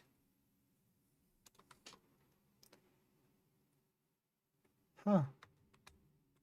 You know, I saw that, but I thought that was corruption. You guys saw me looking at that. I was switching between products. I thought that was corruption. It looks like it to me. But they did go ahead and issue a tornado warning on that. That's the north side of our MCS here. Our original MCS. For the next 43 minutes, if you are in Walkerton, Plymouth, North Liberty, or surrounding areas in northwestern Indiana, get to your safe spot. A tornado is imminent.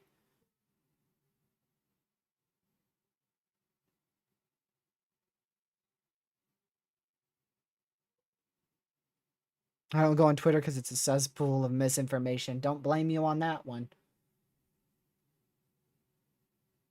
I can't blame you on that one.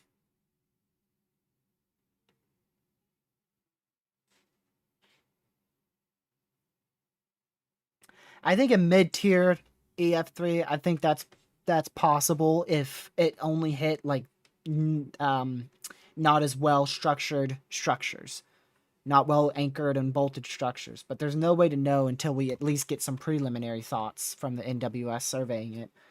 I mean, we're talking about thinking of an official rating here, an hour and a half or so after the tornadoes occurred, and the NWS is probably not even on scene right now. To be honest with you,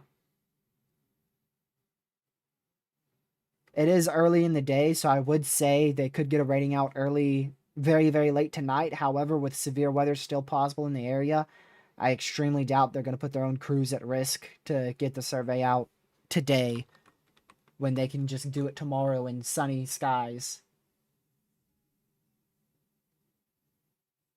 Yo, yo, yo, yo, yo, yo, you guys never told me tomorrow went 5%. Lucky's cooked. I gotta tell him.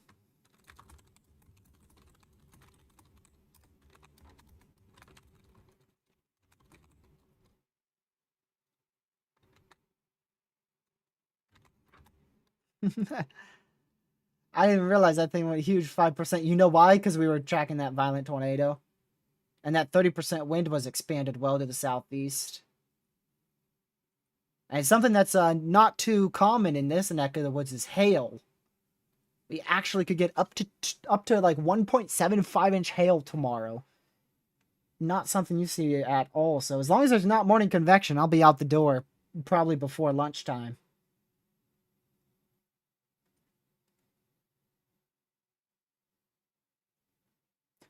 Real quick, I know this is super off topic, but I do want to go read the forecast discussion from the NWS Raleigh.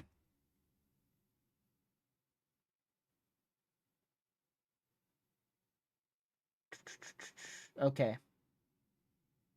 Nothing really important. Special weather statement in C as I'm looking out over here.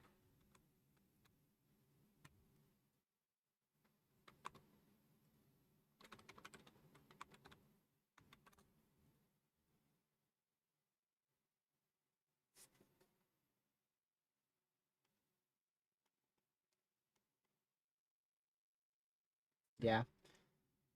Raleigh not confident in a tour threat at all tomorrow. Gracious day. Practic wording is like a 0% tour. Seems so little.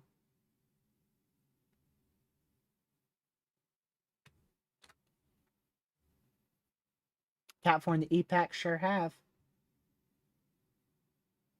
I just went to Moorhead NWS here. The first thing that they say, notable weather system. Right off the bat, so already stronger wording than that.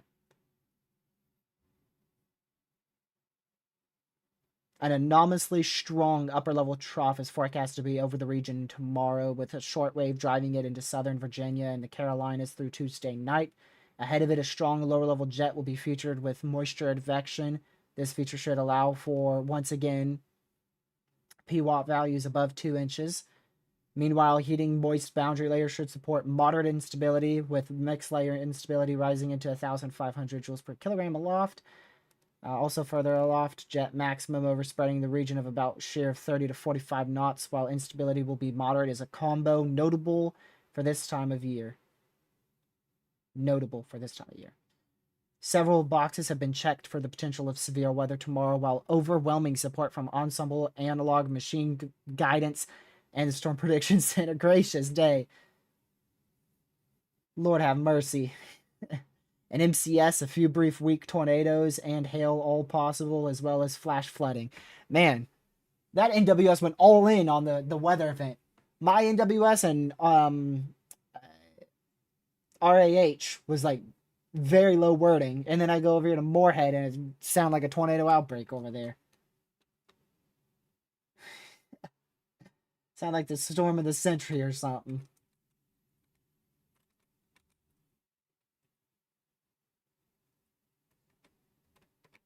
We're getting that 18Z in here. And I think it's in for tomorrow. Well, I might as well just stay home because my house is cooked. The heck? I'm thinking about targeting over here. That's what I'm thinking about targeting. But I swear, if I go to the coastline of Virginia and North Carolina and there's a freaking strong tornado about to go over my house when I'm 100 miles away or something. Yeah, because that looks extremely rough for me. Look at all that wind shear, too.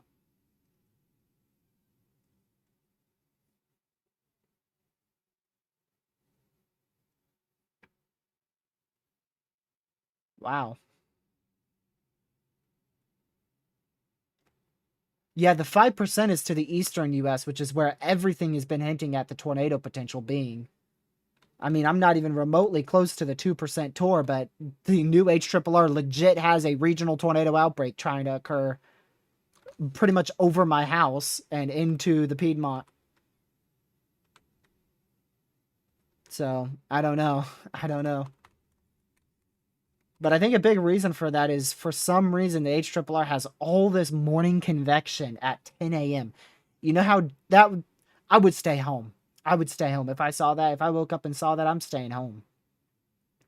You got me all the way messed up. You think I'm going 4 hours to the coastline of North Carolina for some absolute slop, or chance for storms not even to fire because of lack of instability.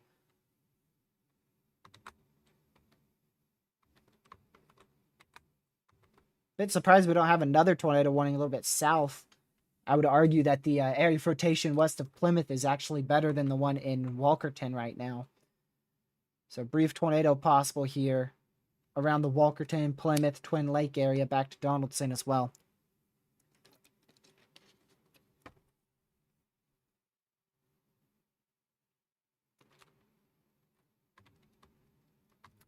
Continuing to watch this storm in southeastern Wisconsin. Monitoring that closely.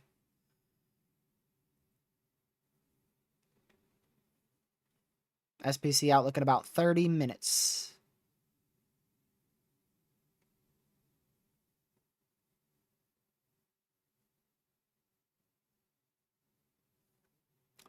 Hold on, I just saw something new here. Give me just a moment to go back and find it in the Twitter feed. Let's see.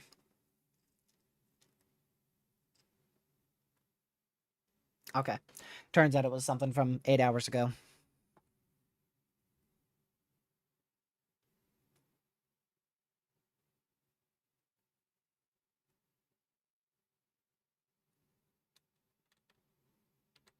MCS is already more ease than the SPC was expecting. Really? If it is, then why is the entire area under a 30% SIG 1? I'm pretty sure if the SPC was expecting the MCS to not be this far east, the MCS wouldn't be legit dead center of the enhanced risk today. It is literally dead smack dab center of the enhanced. Like, that is literally dead smack center.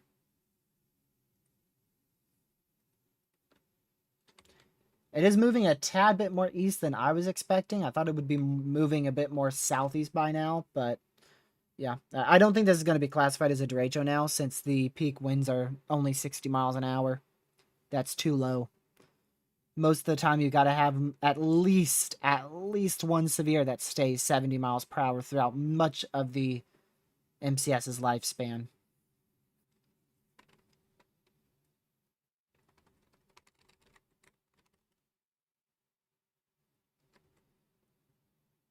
Strange because StormNet is picking up on that potential at my house, but it actually shows it as only a hail threat.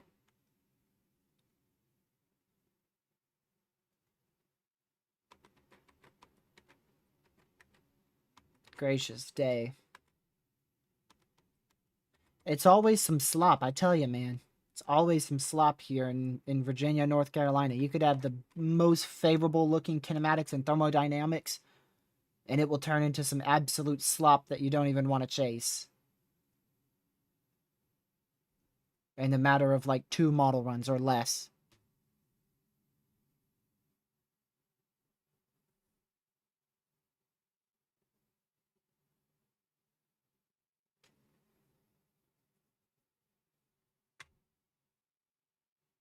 Oh yeah, they did have that MCD that was curved to the south.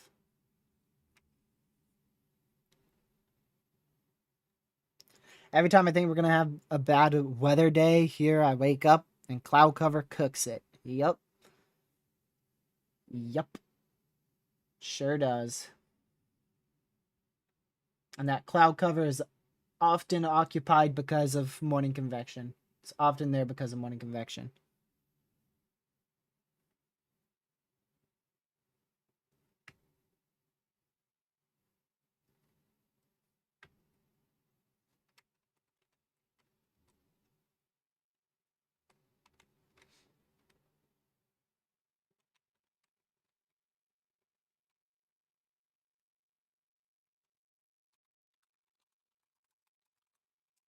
Let's see.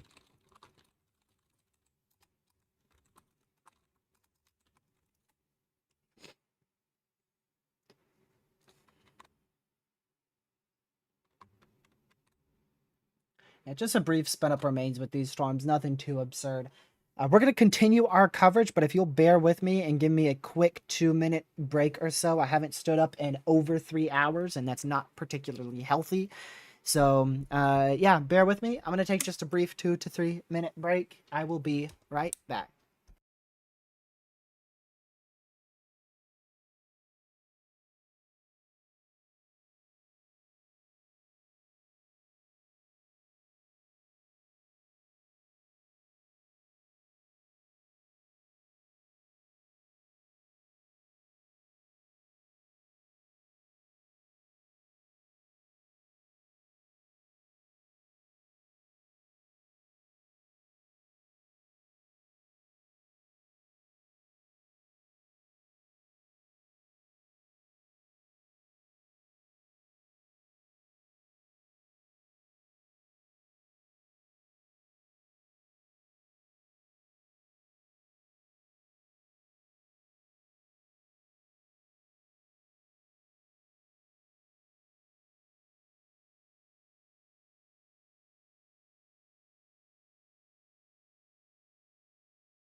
All right, I am back. I'll probably end up taking a quick break here in 10 minutes because I want to check something.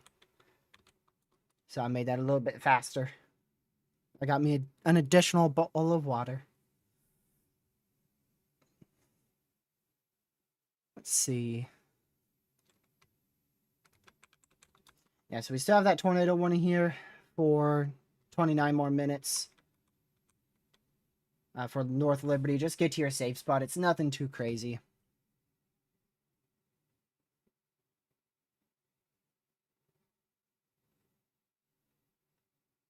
Nothing too crazy at all.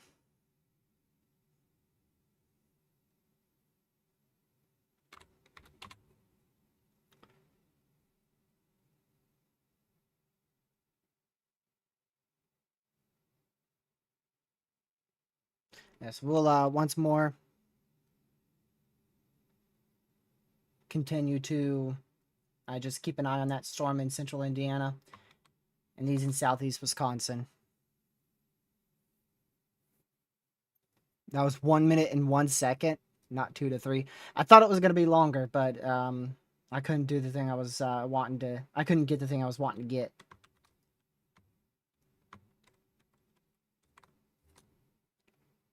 Why is that even warned? Well, earlier it had tiny little embedded couplets. If we go back a bit, like towards Walkerton, it had 2 little areas there. And then a third one formed a little further to the south. So it's just your average MCS trying to produce a brief tornado or two. I can tell you one thing, this line is not even remotely as intense as I was originally anticipating. Not even remotely. I thought it was going to stay at least 70-mile-an-hour winds, but it dropped. It dropped quick. What are the storms in central Illinois going to do? Nothing. Absolute nothing. They're removed from the main jet stream. Anything removed from the main jet stream is going to have minimal forcing, so it won't really be able to intensify that well. If we just zoom out, you see the main jet stream is really focused across northeast Illinois, north central Indiana, and then right back into southern Wisconsin. You pair that with the best instability there too, and you have your perfect little bullseye, which would be right in here. At least in the short term. Long term, that's going to start obviously shifting to the southeast, south-southeast. Going to start heading towards down in here. Looks like this line might end up changing a bit more towards an Ohio threat if it keeps going due east like that. Another reason here why it could be weakening is because it's actually staying north of the Best Cape. So I was thinking it was going to head due south and move into this really good environment, and instead it's hanging around in this capped out lower instability environment. So if that's the case, today might not have much more left with it. Like, seriously, there might not be a whole lot left for today. Just a brief tornado or two. A few instances of 60-mile-an-hour winds, maybe a gust or two up to 70, and possibly a random one at some point as high as 80. And then 1.5 inch hail.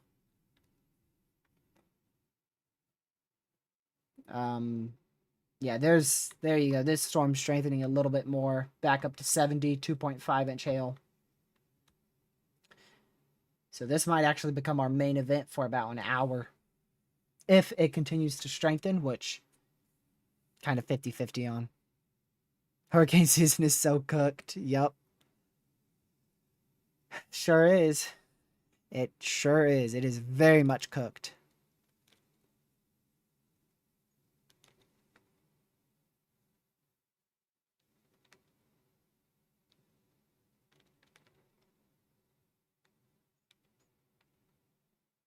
Very, very much.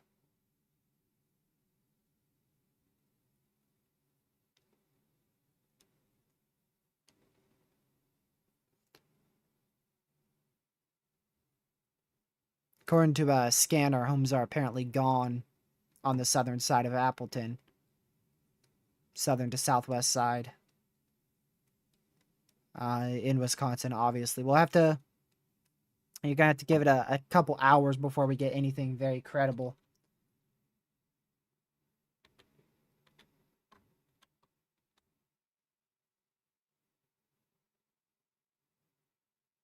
And so our radar is pretty close, and I mean, this is only detecting a very few scattered areas here of regions to watch for 60-mile-an-hour winds.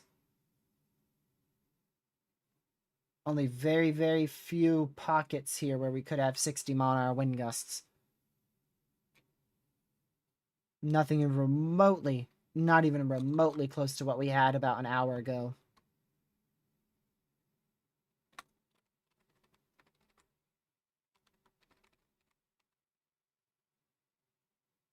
I think the biggest threat with that supercell back up in southeast Wisconsin going into northeastern Illinois is going to be hail. I think hail will be the biggest problem with that. MCD in South Dakota, yeah. Just for a little bit of wind and small hail. Nothing crazy is going to happen out there tonight.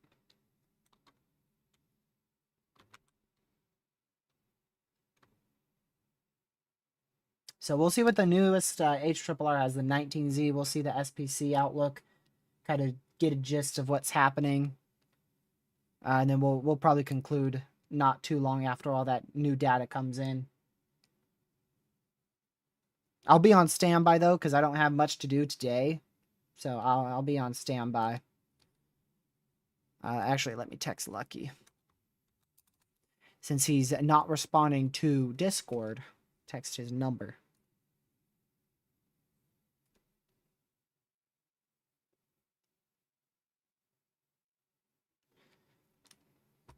This dude.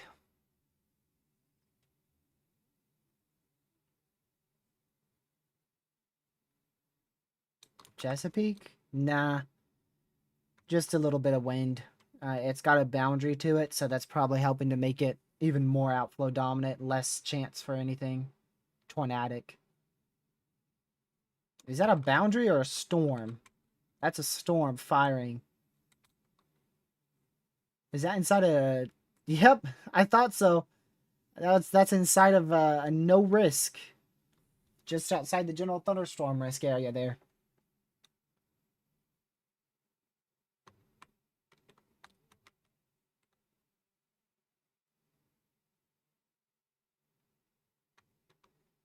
Wow. So there's a chance the Southern Watch doesn't even get remotely close to verifying since our storm is not even turning south at all. It looked like it was for a bit, but then the southern end just started dying out and not turning as much. It might clip the northern edge of this watch, but I don't think much is going to happen for the good majority of this watch region if this line keeps moving further off to the southeast and not due south.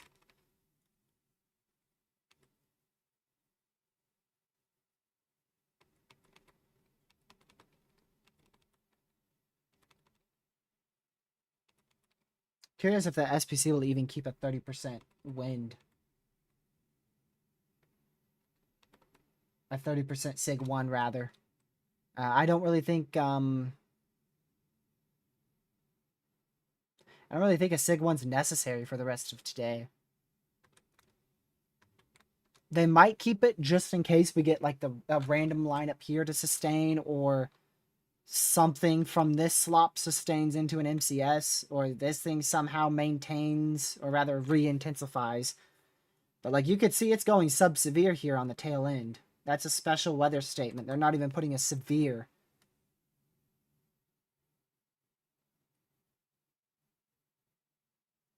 Today is proof the weather is unpredictable. Today is about as good as it gets when it comes to proof that the weather is unpredictable and we still have absolutely no idea what Mother Nature can and cannot do on pretty much any given day.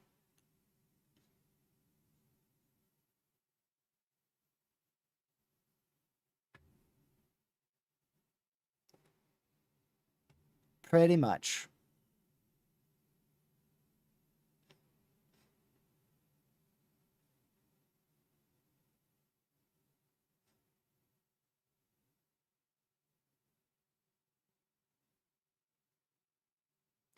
Yeah, so in terms of debris being lofted, typically for an EF4 plus tornado, you need to have debris lofted greater than 18,000 feet. We were approximately, I think most people are saying roughly 22,000 feet from what I've seen with the Appleton tornado. And you also need, what is that? At least, what is it, like 45? I forgot exactly what V rod it is. I think 45 is way too low. 45 is way, way too low.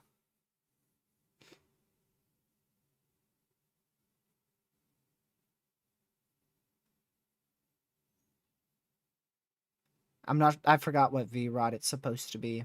I ain't gonna lie to you. I used to know it, but I'd have to go back and try to find what V rod it is. Let's see. Wonder if I have it saved.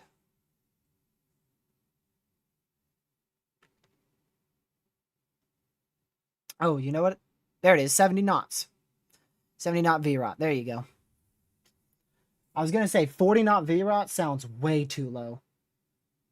Yeah, so for it to be a reasonable violent tornado, it has to loft debris greater than 18,000 feet and have a V rot of or greater than 70 knots.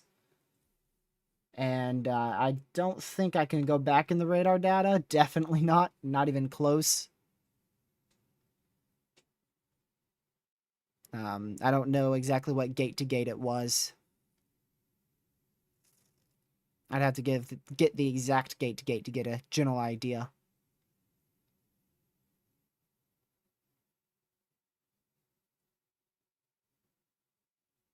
Any update on Marshall County tornado warning? Is that the only one we have? Yeah, for Plymouth.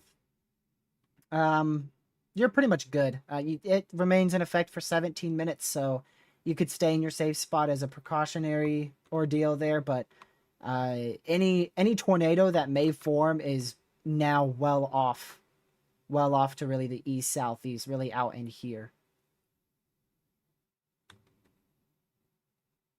If we do get any tornado in the short term, it's going to come from one of these little areas in here, probably not inside the warned area.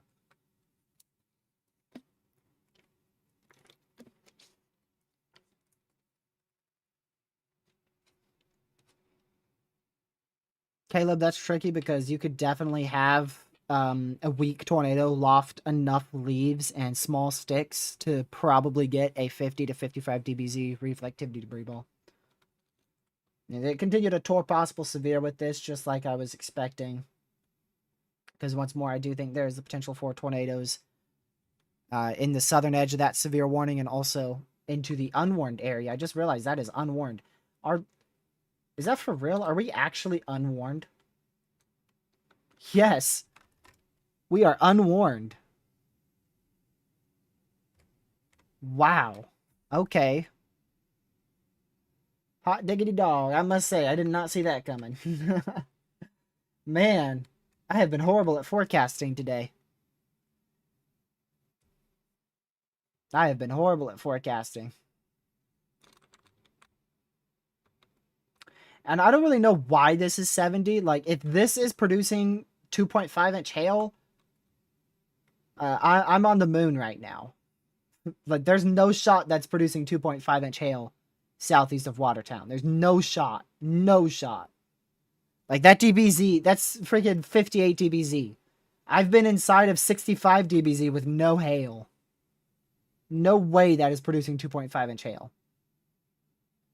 It's also right behind an outflow boundary, too, so... maybe the 60 to 70 mile an hour winds, there might be as high as 70 mile an hour winds with that in correlation to the outflow boundary, like right in between where the storm is and the outflow boundary. Yeah, like you could kind of see like right in here. Maybe. But that very easily is probably clear air. So, I think that is very weak. I do not think that should be a considerable severe, but it is what it is. Oh, weatherwise is a little buggy here. Let's refresh it. 29 minutes left on that.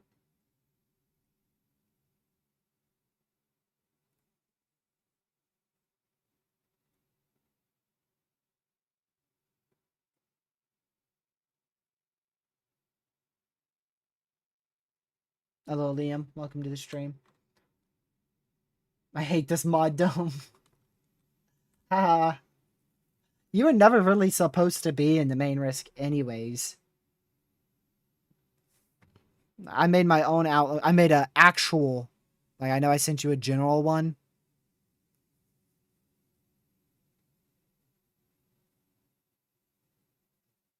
Um, Actually, I don't know if it actually got to, but I made a messy one yesterday. But my real outlook, I made this morning. I had you on the edge of the slight risk.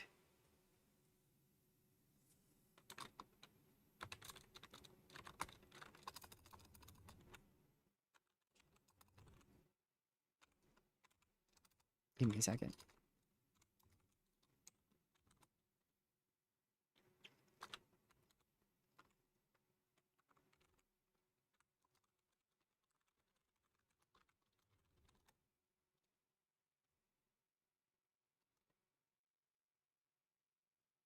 I never saw it.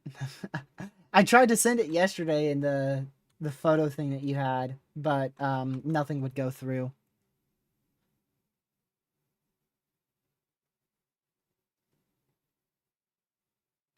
I had that was a very rough, horrible outlook, but I had an enhanced risk. I think it was over like Chicago.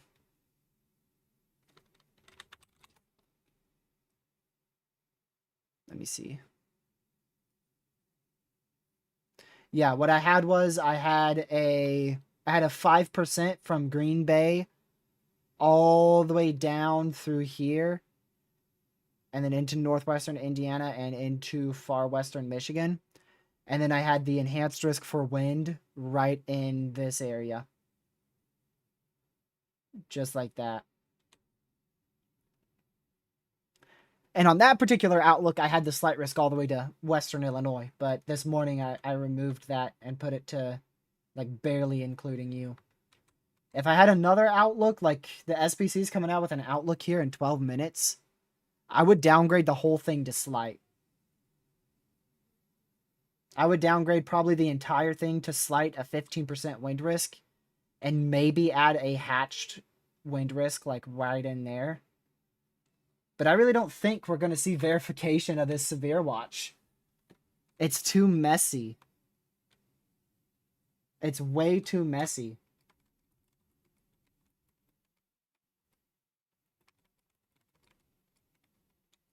StormNet is still lighting up like no tomorrow on it for some reason. After 4:30 Eastern, for some reason, it wants these storms to absolutely explode and become a huge line all the way into like central Indiana.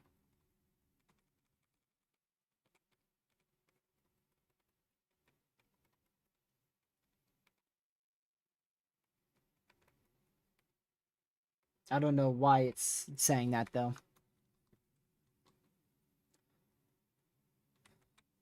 We'll see. The new HRRR starts here in about 5-10 minutes.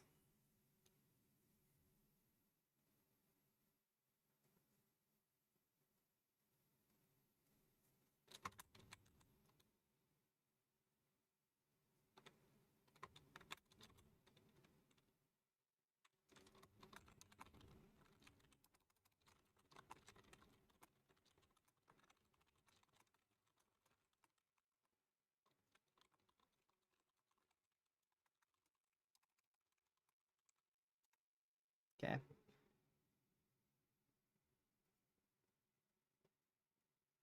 Let's see. Try to see if there's anything new. But not really.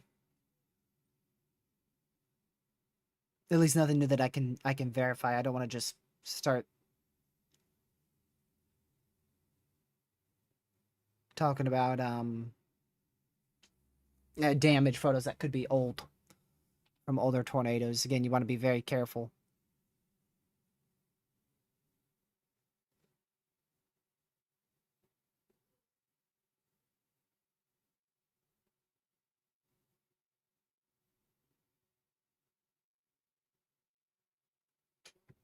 Tornado warning is canceled. Tornado warning lists. So we are down to 0 tornado warnings and only 9 severes. And somehow 3 of them are significant up here. This is for 1.75 inch hail, which is much more reasonable than whatever this is for 2.5 inch hail. So we really, we should be down to just 1 considerable severe right in here. But we actually have 3. This area, I don't know why, is still under a severe.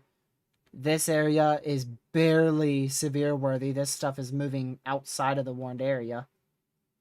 Is it moving southeast or south? It's moving southeast, so it's going to move out of the warned area. That warning makes sense right there. So really, we should be down.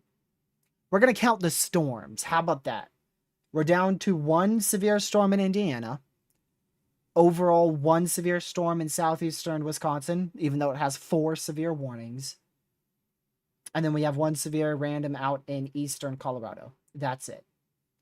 So technically, we're down to just 3 severe thunderstorm-worthy storms. It's just one of them, for whatever reason, has 4 different severe warnings on it.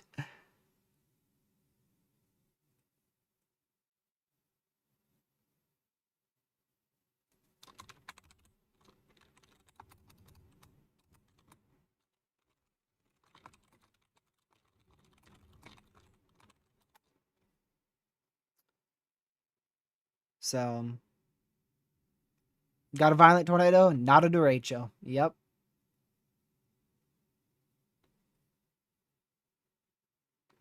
Columbus, Indiana. Nothing. You're in a severe watch. Watch out for some isolated strong storms sometime tonight.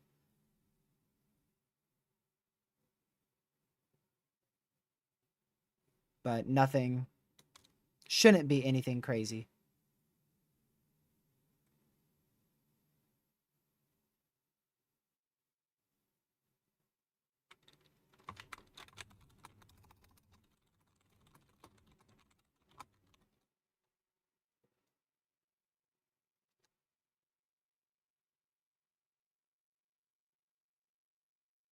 Watch me leave and everything's just goes nuts again. Probably. That's why I'm holding out here, waiting to see. I want to see this new HRRR, and I want to see the especially SPC outlook.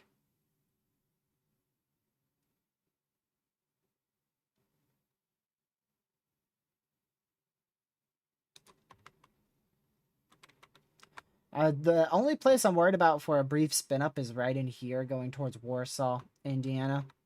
A brief tornado can't be ruled out there. That's really the only tor threat.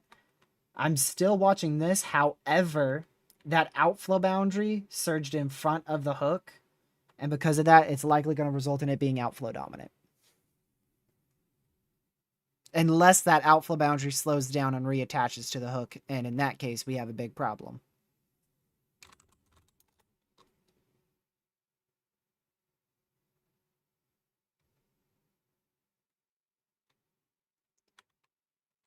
I wonder if any of you guys noticed I got a new mouse. I forgot to even mention that. I got a new mouse because the last one was so stinking clicky. Every 5 seconds, I was clicking on like a different radar site or a different product. You would hear consistent click, click, click, click, click. So I got a silent mouse so you wouldn't hear it anymore.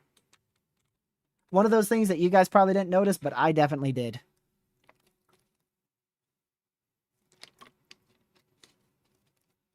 What mouse brand? Not the only good mouse brand. Logitech. I'm a Logitech person. I like Logitech.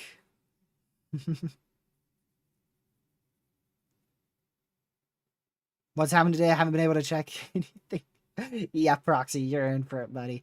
115-mile-an-hour winds in northeastern Illinois with a continued MCS up until now when it started to die out. It's lasted about 100 miles, now producing only 50 to 60. 4-inch hail earlier today near Green Bay, as well as additional 2.75 to 3-inch hail around that. 70 to 80-mile-an-hour winds across this vicinity as this MCS little supercell at this point starting to die out. And the big boy, a violent tornado in the southern side of Appleton, Wisconsin. So, yeah, a very, very, very, very active day. And here is, I believe, the screenshot. Yep, there it is. That's the screenshot. There you go. Absolutely absurd. Absolutely absurd. Almost a 3-mile wide debris bowl.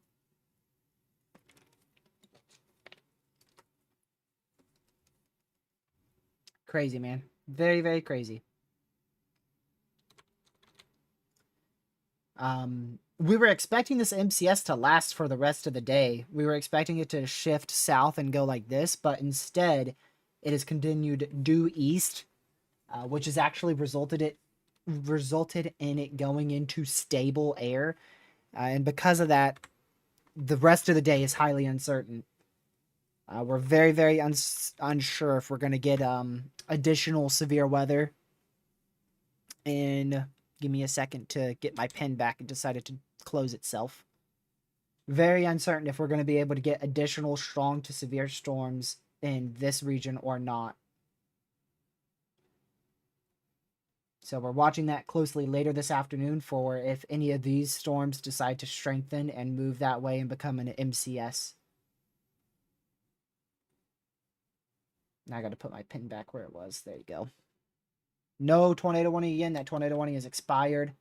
They did continue that severe for 2.5-inch hail and 70-mile-an-hour winds, as well as a tour possible tag.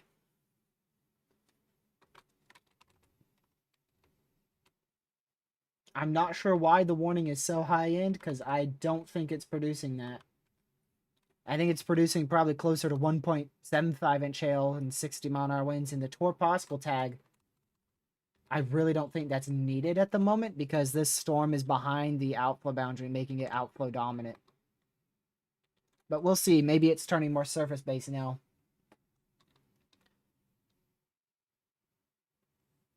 That hail threat, though, could increase, so... I don't know. I do think that considerable severe, though, is definitely on the upper echelon side of what this storm may produce.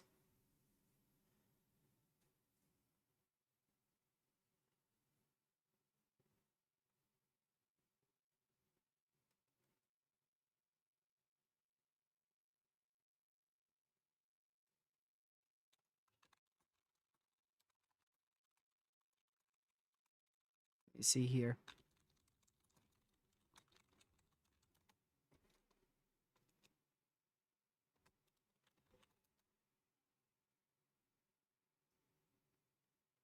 That's Mod Dome for you, by the way, Caleb. Waiting for this SPC outlook, which should be out here at any second. So really the only problem right now is just this storm here moving to the south-southeast. I want to go back to mesoanalysis because I want to see if it's still on that boundary.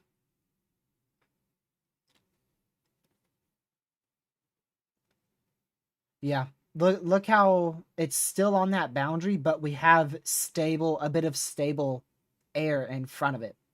It's a bit capped and a lot lower in stability because of storms earlier.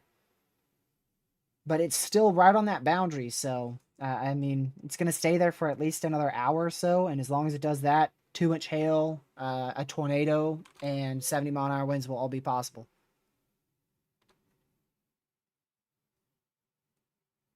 MCD. 40% risk, or rather 40% chance for a severe thunderstorm watch to be issued across central Illinois. Isolated wind gusts up to about 60, 70 miles an hour. Isolated large hail up to about 1.5 inches in diameter. And a brief weak spin-up tornado can't be ruled out. A severe watch is possible, although not expected.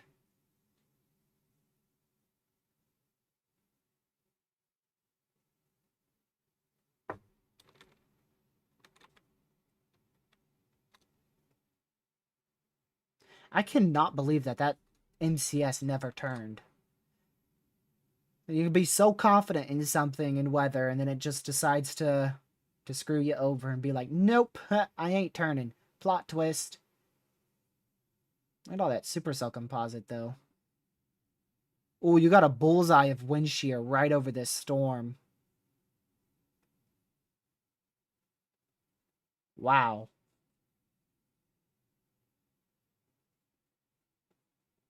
"19 violent tornado parameter, just barely off to the south." Oh my word. Wow. Wow, wow, wow. That is crazy. 268 0 to 1, almost 500 0 to 3, 3,000 surface base cape, and an insane looking hodograph. And it's still a decent SQT. Wow, enhanced risk maintained. Color me a bit surprised. Huh. What do they think is going to turn into that crazy of a wind threat? Are they thinking like this guy's just going to keep on going and plow through the whole risk or something? I'm very surprised about that.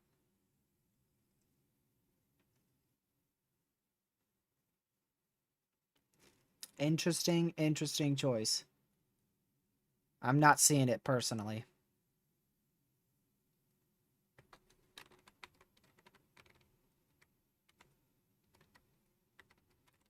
But who knows? New Age Triple R is in a little bit here. And yeah, that's turned into some slop. It does show this storm going through Chicago, so I would watch out in this area for 2-inch hail, 70-mile-an-hour winds, and a brief tornado being possible for the next few hours with that storm.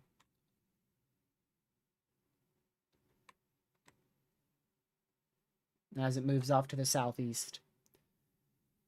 But I think I'm going to head off. I was going to give it an extra 20 minutes, but I think I'm going to head off right now and just start monitoring it. I'll keep an eye on it. If things start getting crazy, if it does look like a MCS or Derecho is going to form tonight out of this MCS, I'll spark up another stream. But I don't want to sit here only talking about one singular storm when I could literally just say be hyper weather aware in this area for the potential of a tornado, maybe 2-inch hail, 70-mile-an-hour winds, and that's about it. That's about all I expect. I would still watch out towards that severe watch down here because there's a lot of uncertainty with it. But so much uncertainty to the point where I don't know what's going to happen. They kept the 15% hail, which makes sense since we do have 2-inch hail ongoing. Kept the 30 sig 1 wind, which I'm iffy about. And of course the 2% torque, because there's no need to upgrade to a 5% when the main risk is already over. Confidence in convective evolution is very low. And cloud cover could limit the extent of a higher severe risk. Perhaps some QLCS tornadoes possible in northern Indiana. And possibly extending into western Ohio.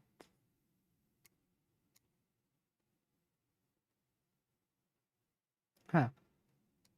An evolving convective cluster across northern Illinois and Indiana and southern lower Michigan should continue to move to the south-southeast this afternoon. Lower level convergence is maximized along a weak Cape gradient near the Indiana-Ohio border. Cam guidance and observation trends suggest this may continue to be a focus corridor for convection through the afternoon and evening, gradually turning into a cluster further to the south.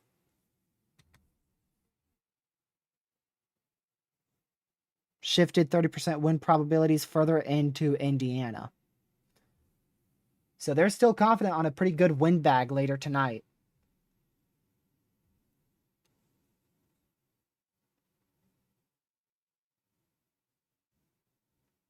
Widespread severe wind gusts possible due to the mixed layer instability up to 5,000 joules per kilogram. So I'll watch that, y'all. If it does start popping off again, I'll be back on. A little interesting look there. So make sure you stay hyper weather aware if you are in the severe thunderstorm watch areas. And I will catch y'all maybe tonight. If not, we'll see what happens tomorrow. It could be a storm chase live stream, could be coverage, or could be absolutely nothing, and I just end up chasing without streaming it. So, yeah, let's go and head over to the ending screen. If you guys haven't already, make sure you hit that like button and share the stream with your family and friends, social media on the way out. It's greatly, greatly appreciated. And yeah, subscribe to the channel if you are new, so you know when I go live. If I do later on tonight, hit that notification bell and set it to all, so you know if I go live tomorrow. Or when a new video may come out. Thank you, Monster Mod Chat, and everybody for being here. I greatly, greatly appreciate it. I may see you guys later on tonight. Just depends on how crazy things get, especially if they get tornado crazy. If they start getting tornado crazy, I'll be back. But if it's just like 60 mile an hour winds, isolated 70, I probably won't be. So it's just going to be a wait and see ordeal. So I appreciate all you guys for watching once again. And I hope you guys have a fantastic rest of your Monday night. Again, I may see you tomorrow. We'll just see how models trend into the late evening hours and overnight. And especially the biggest thing is going to be that morning convection tomorrow. Because if that morning convection is over my house tomorrow morning, yeah, I'm staying home. You got me messed up. So yeah, thank you much for chat. Thank you everybody for being here, and especially thank you to all those like Critty who donated. And I'll catch you in the next one. Stay safe. Have a great rest of your Monday. Goodbye.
Stay safe. Have a great rest of your Monday. Thank you, Mods for Modern Chat, and everybody for being here. And I hope you guys have a great rest of your Monday. Goodbye.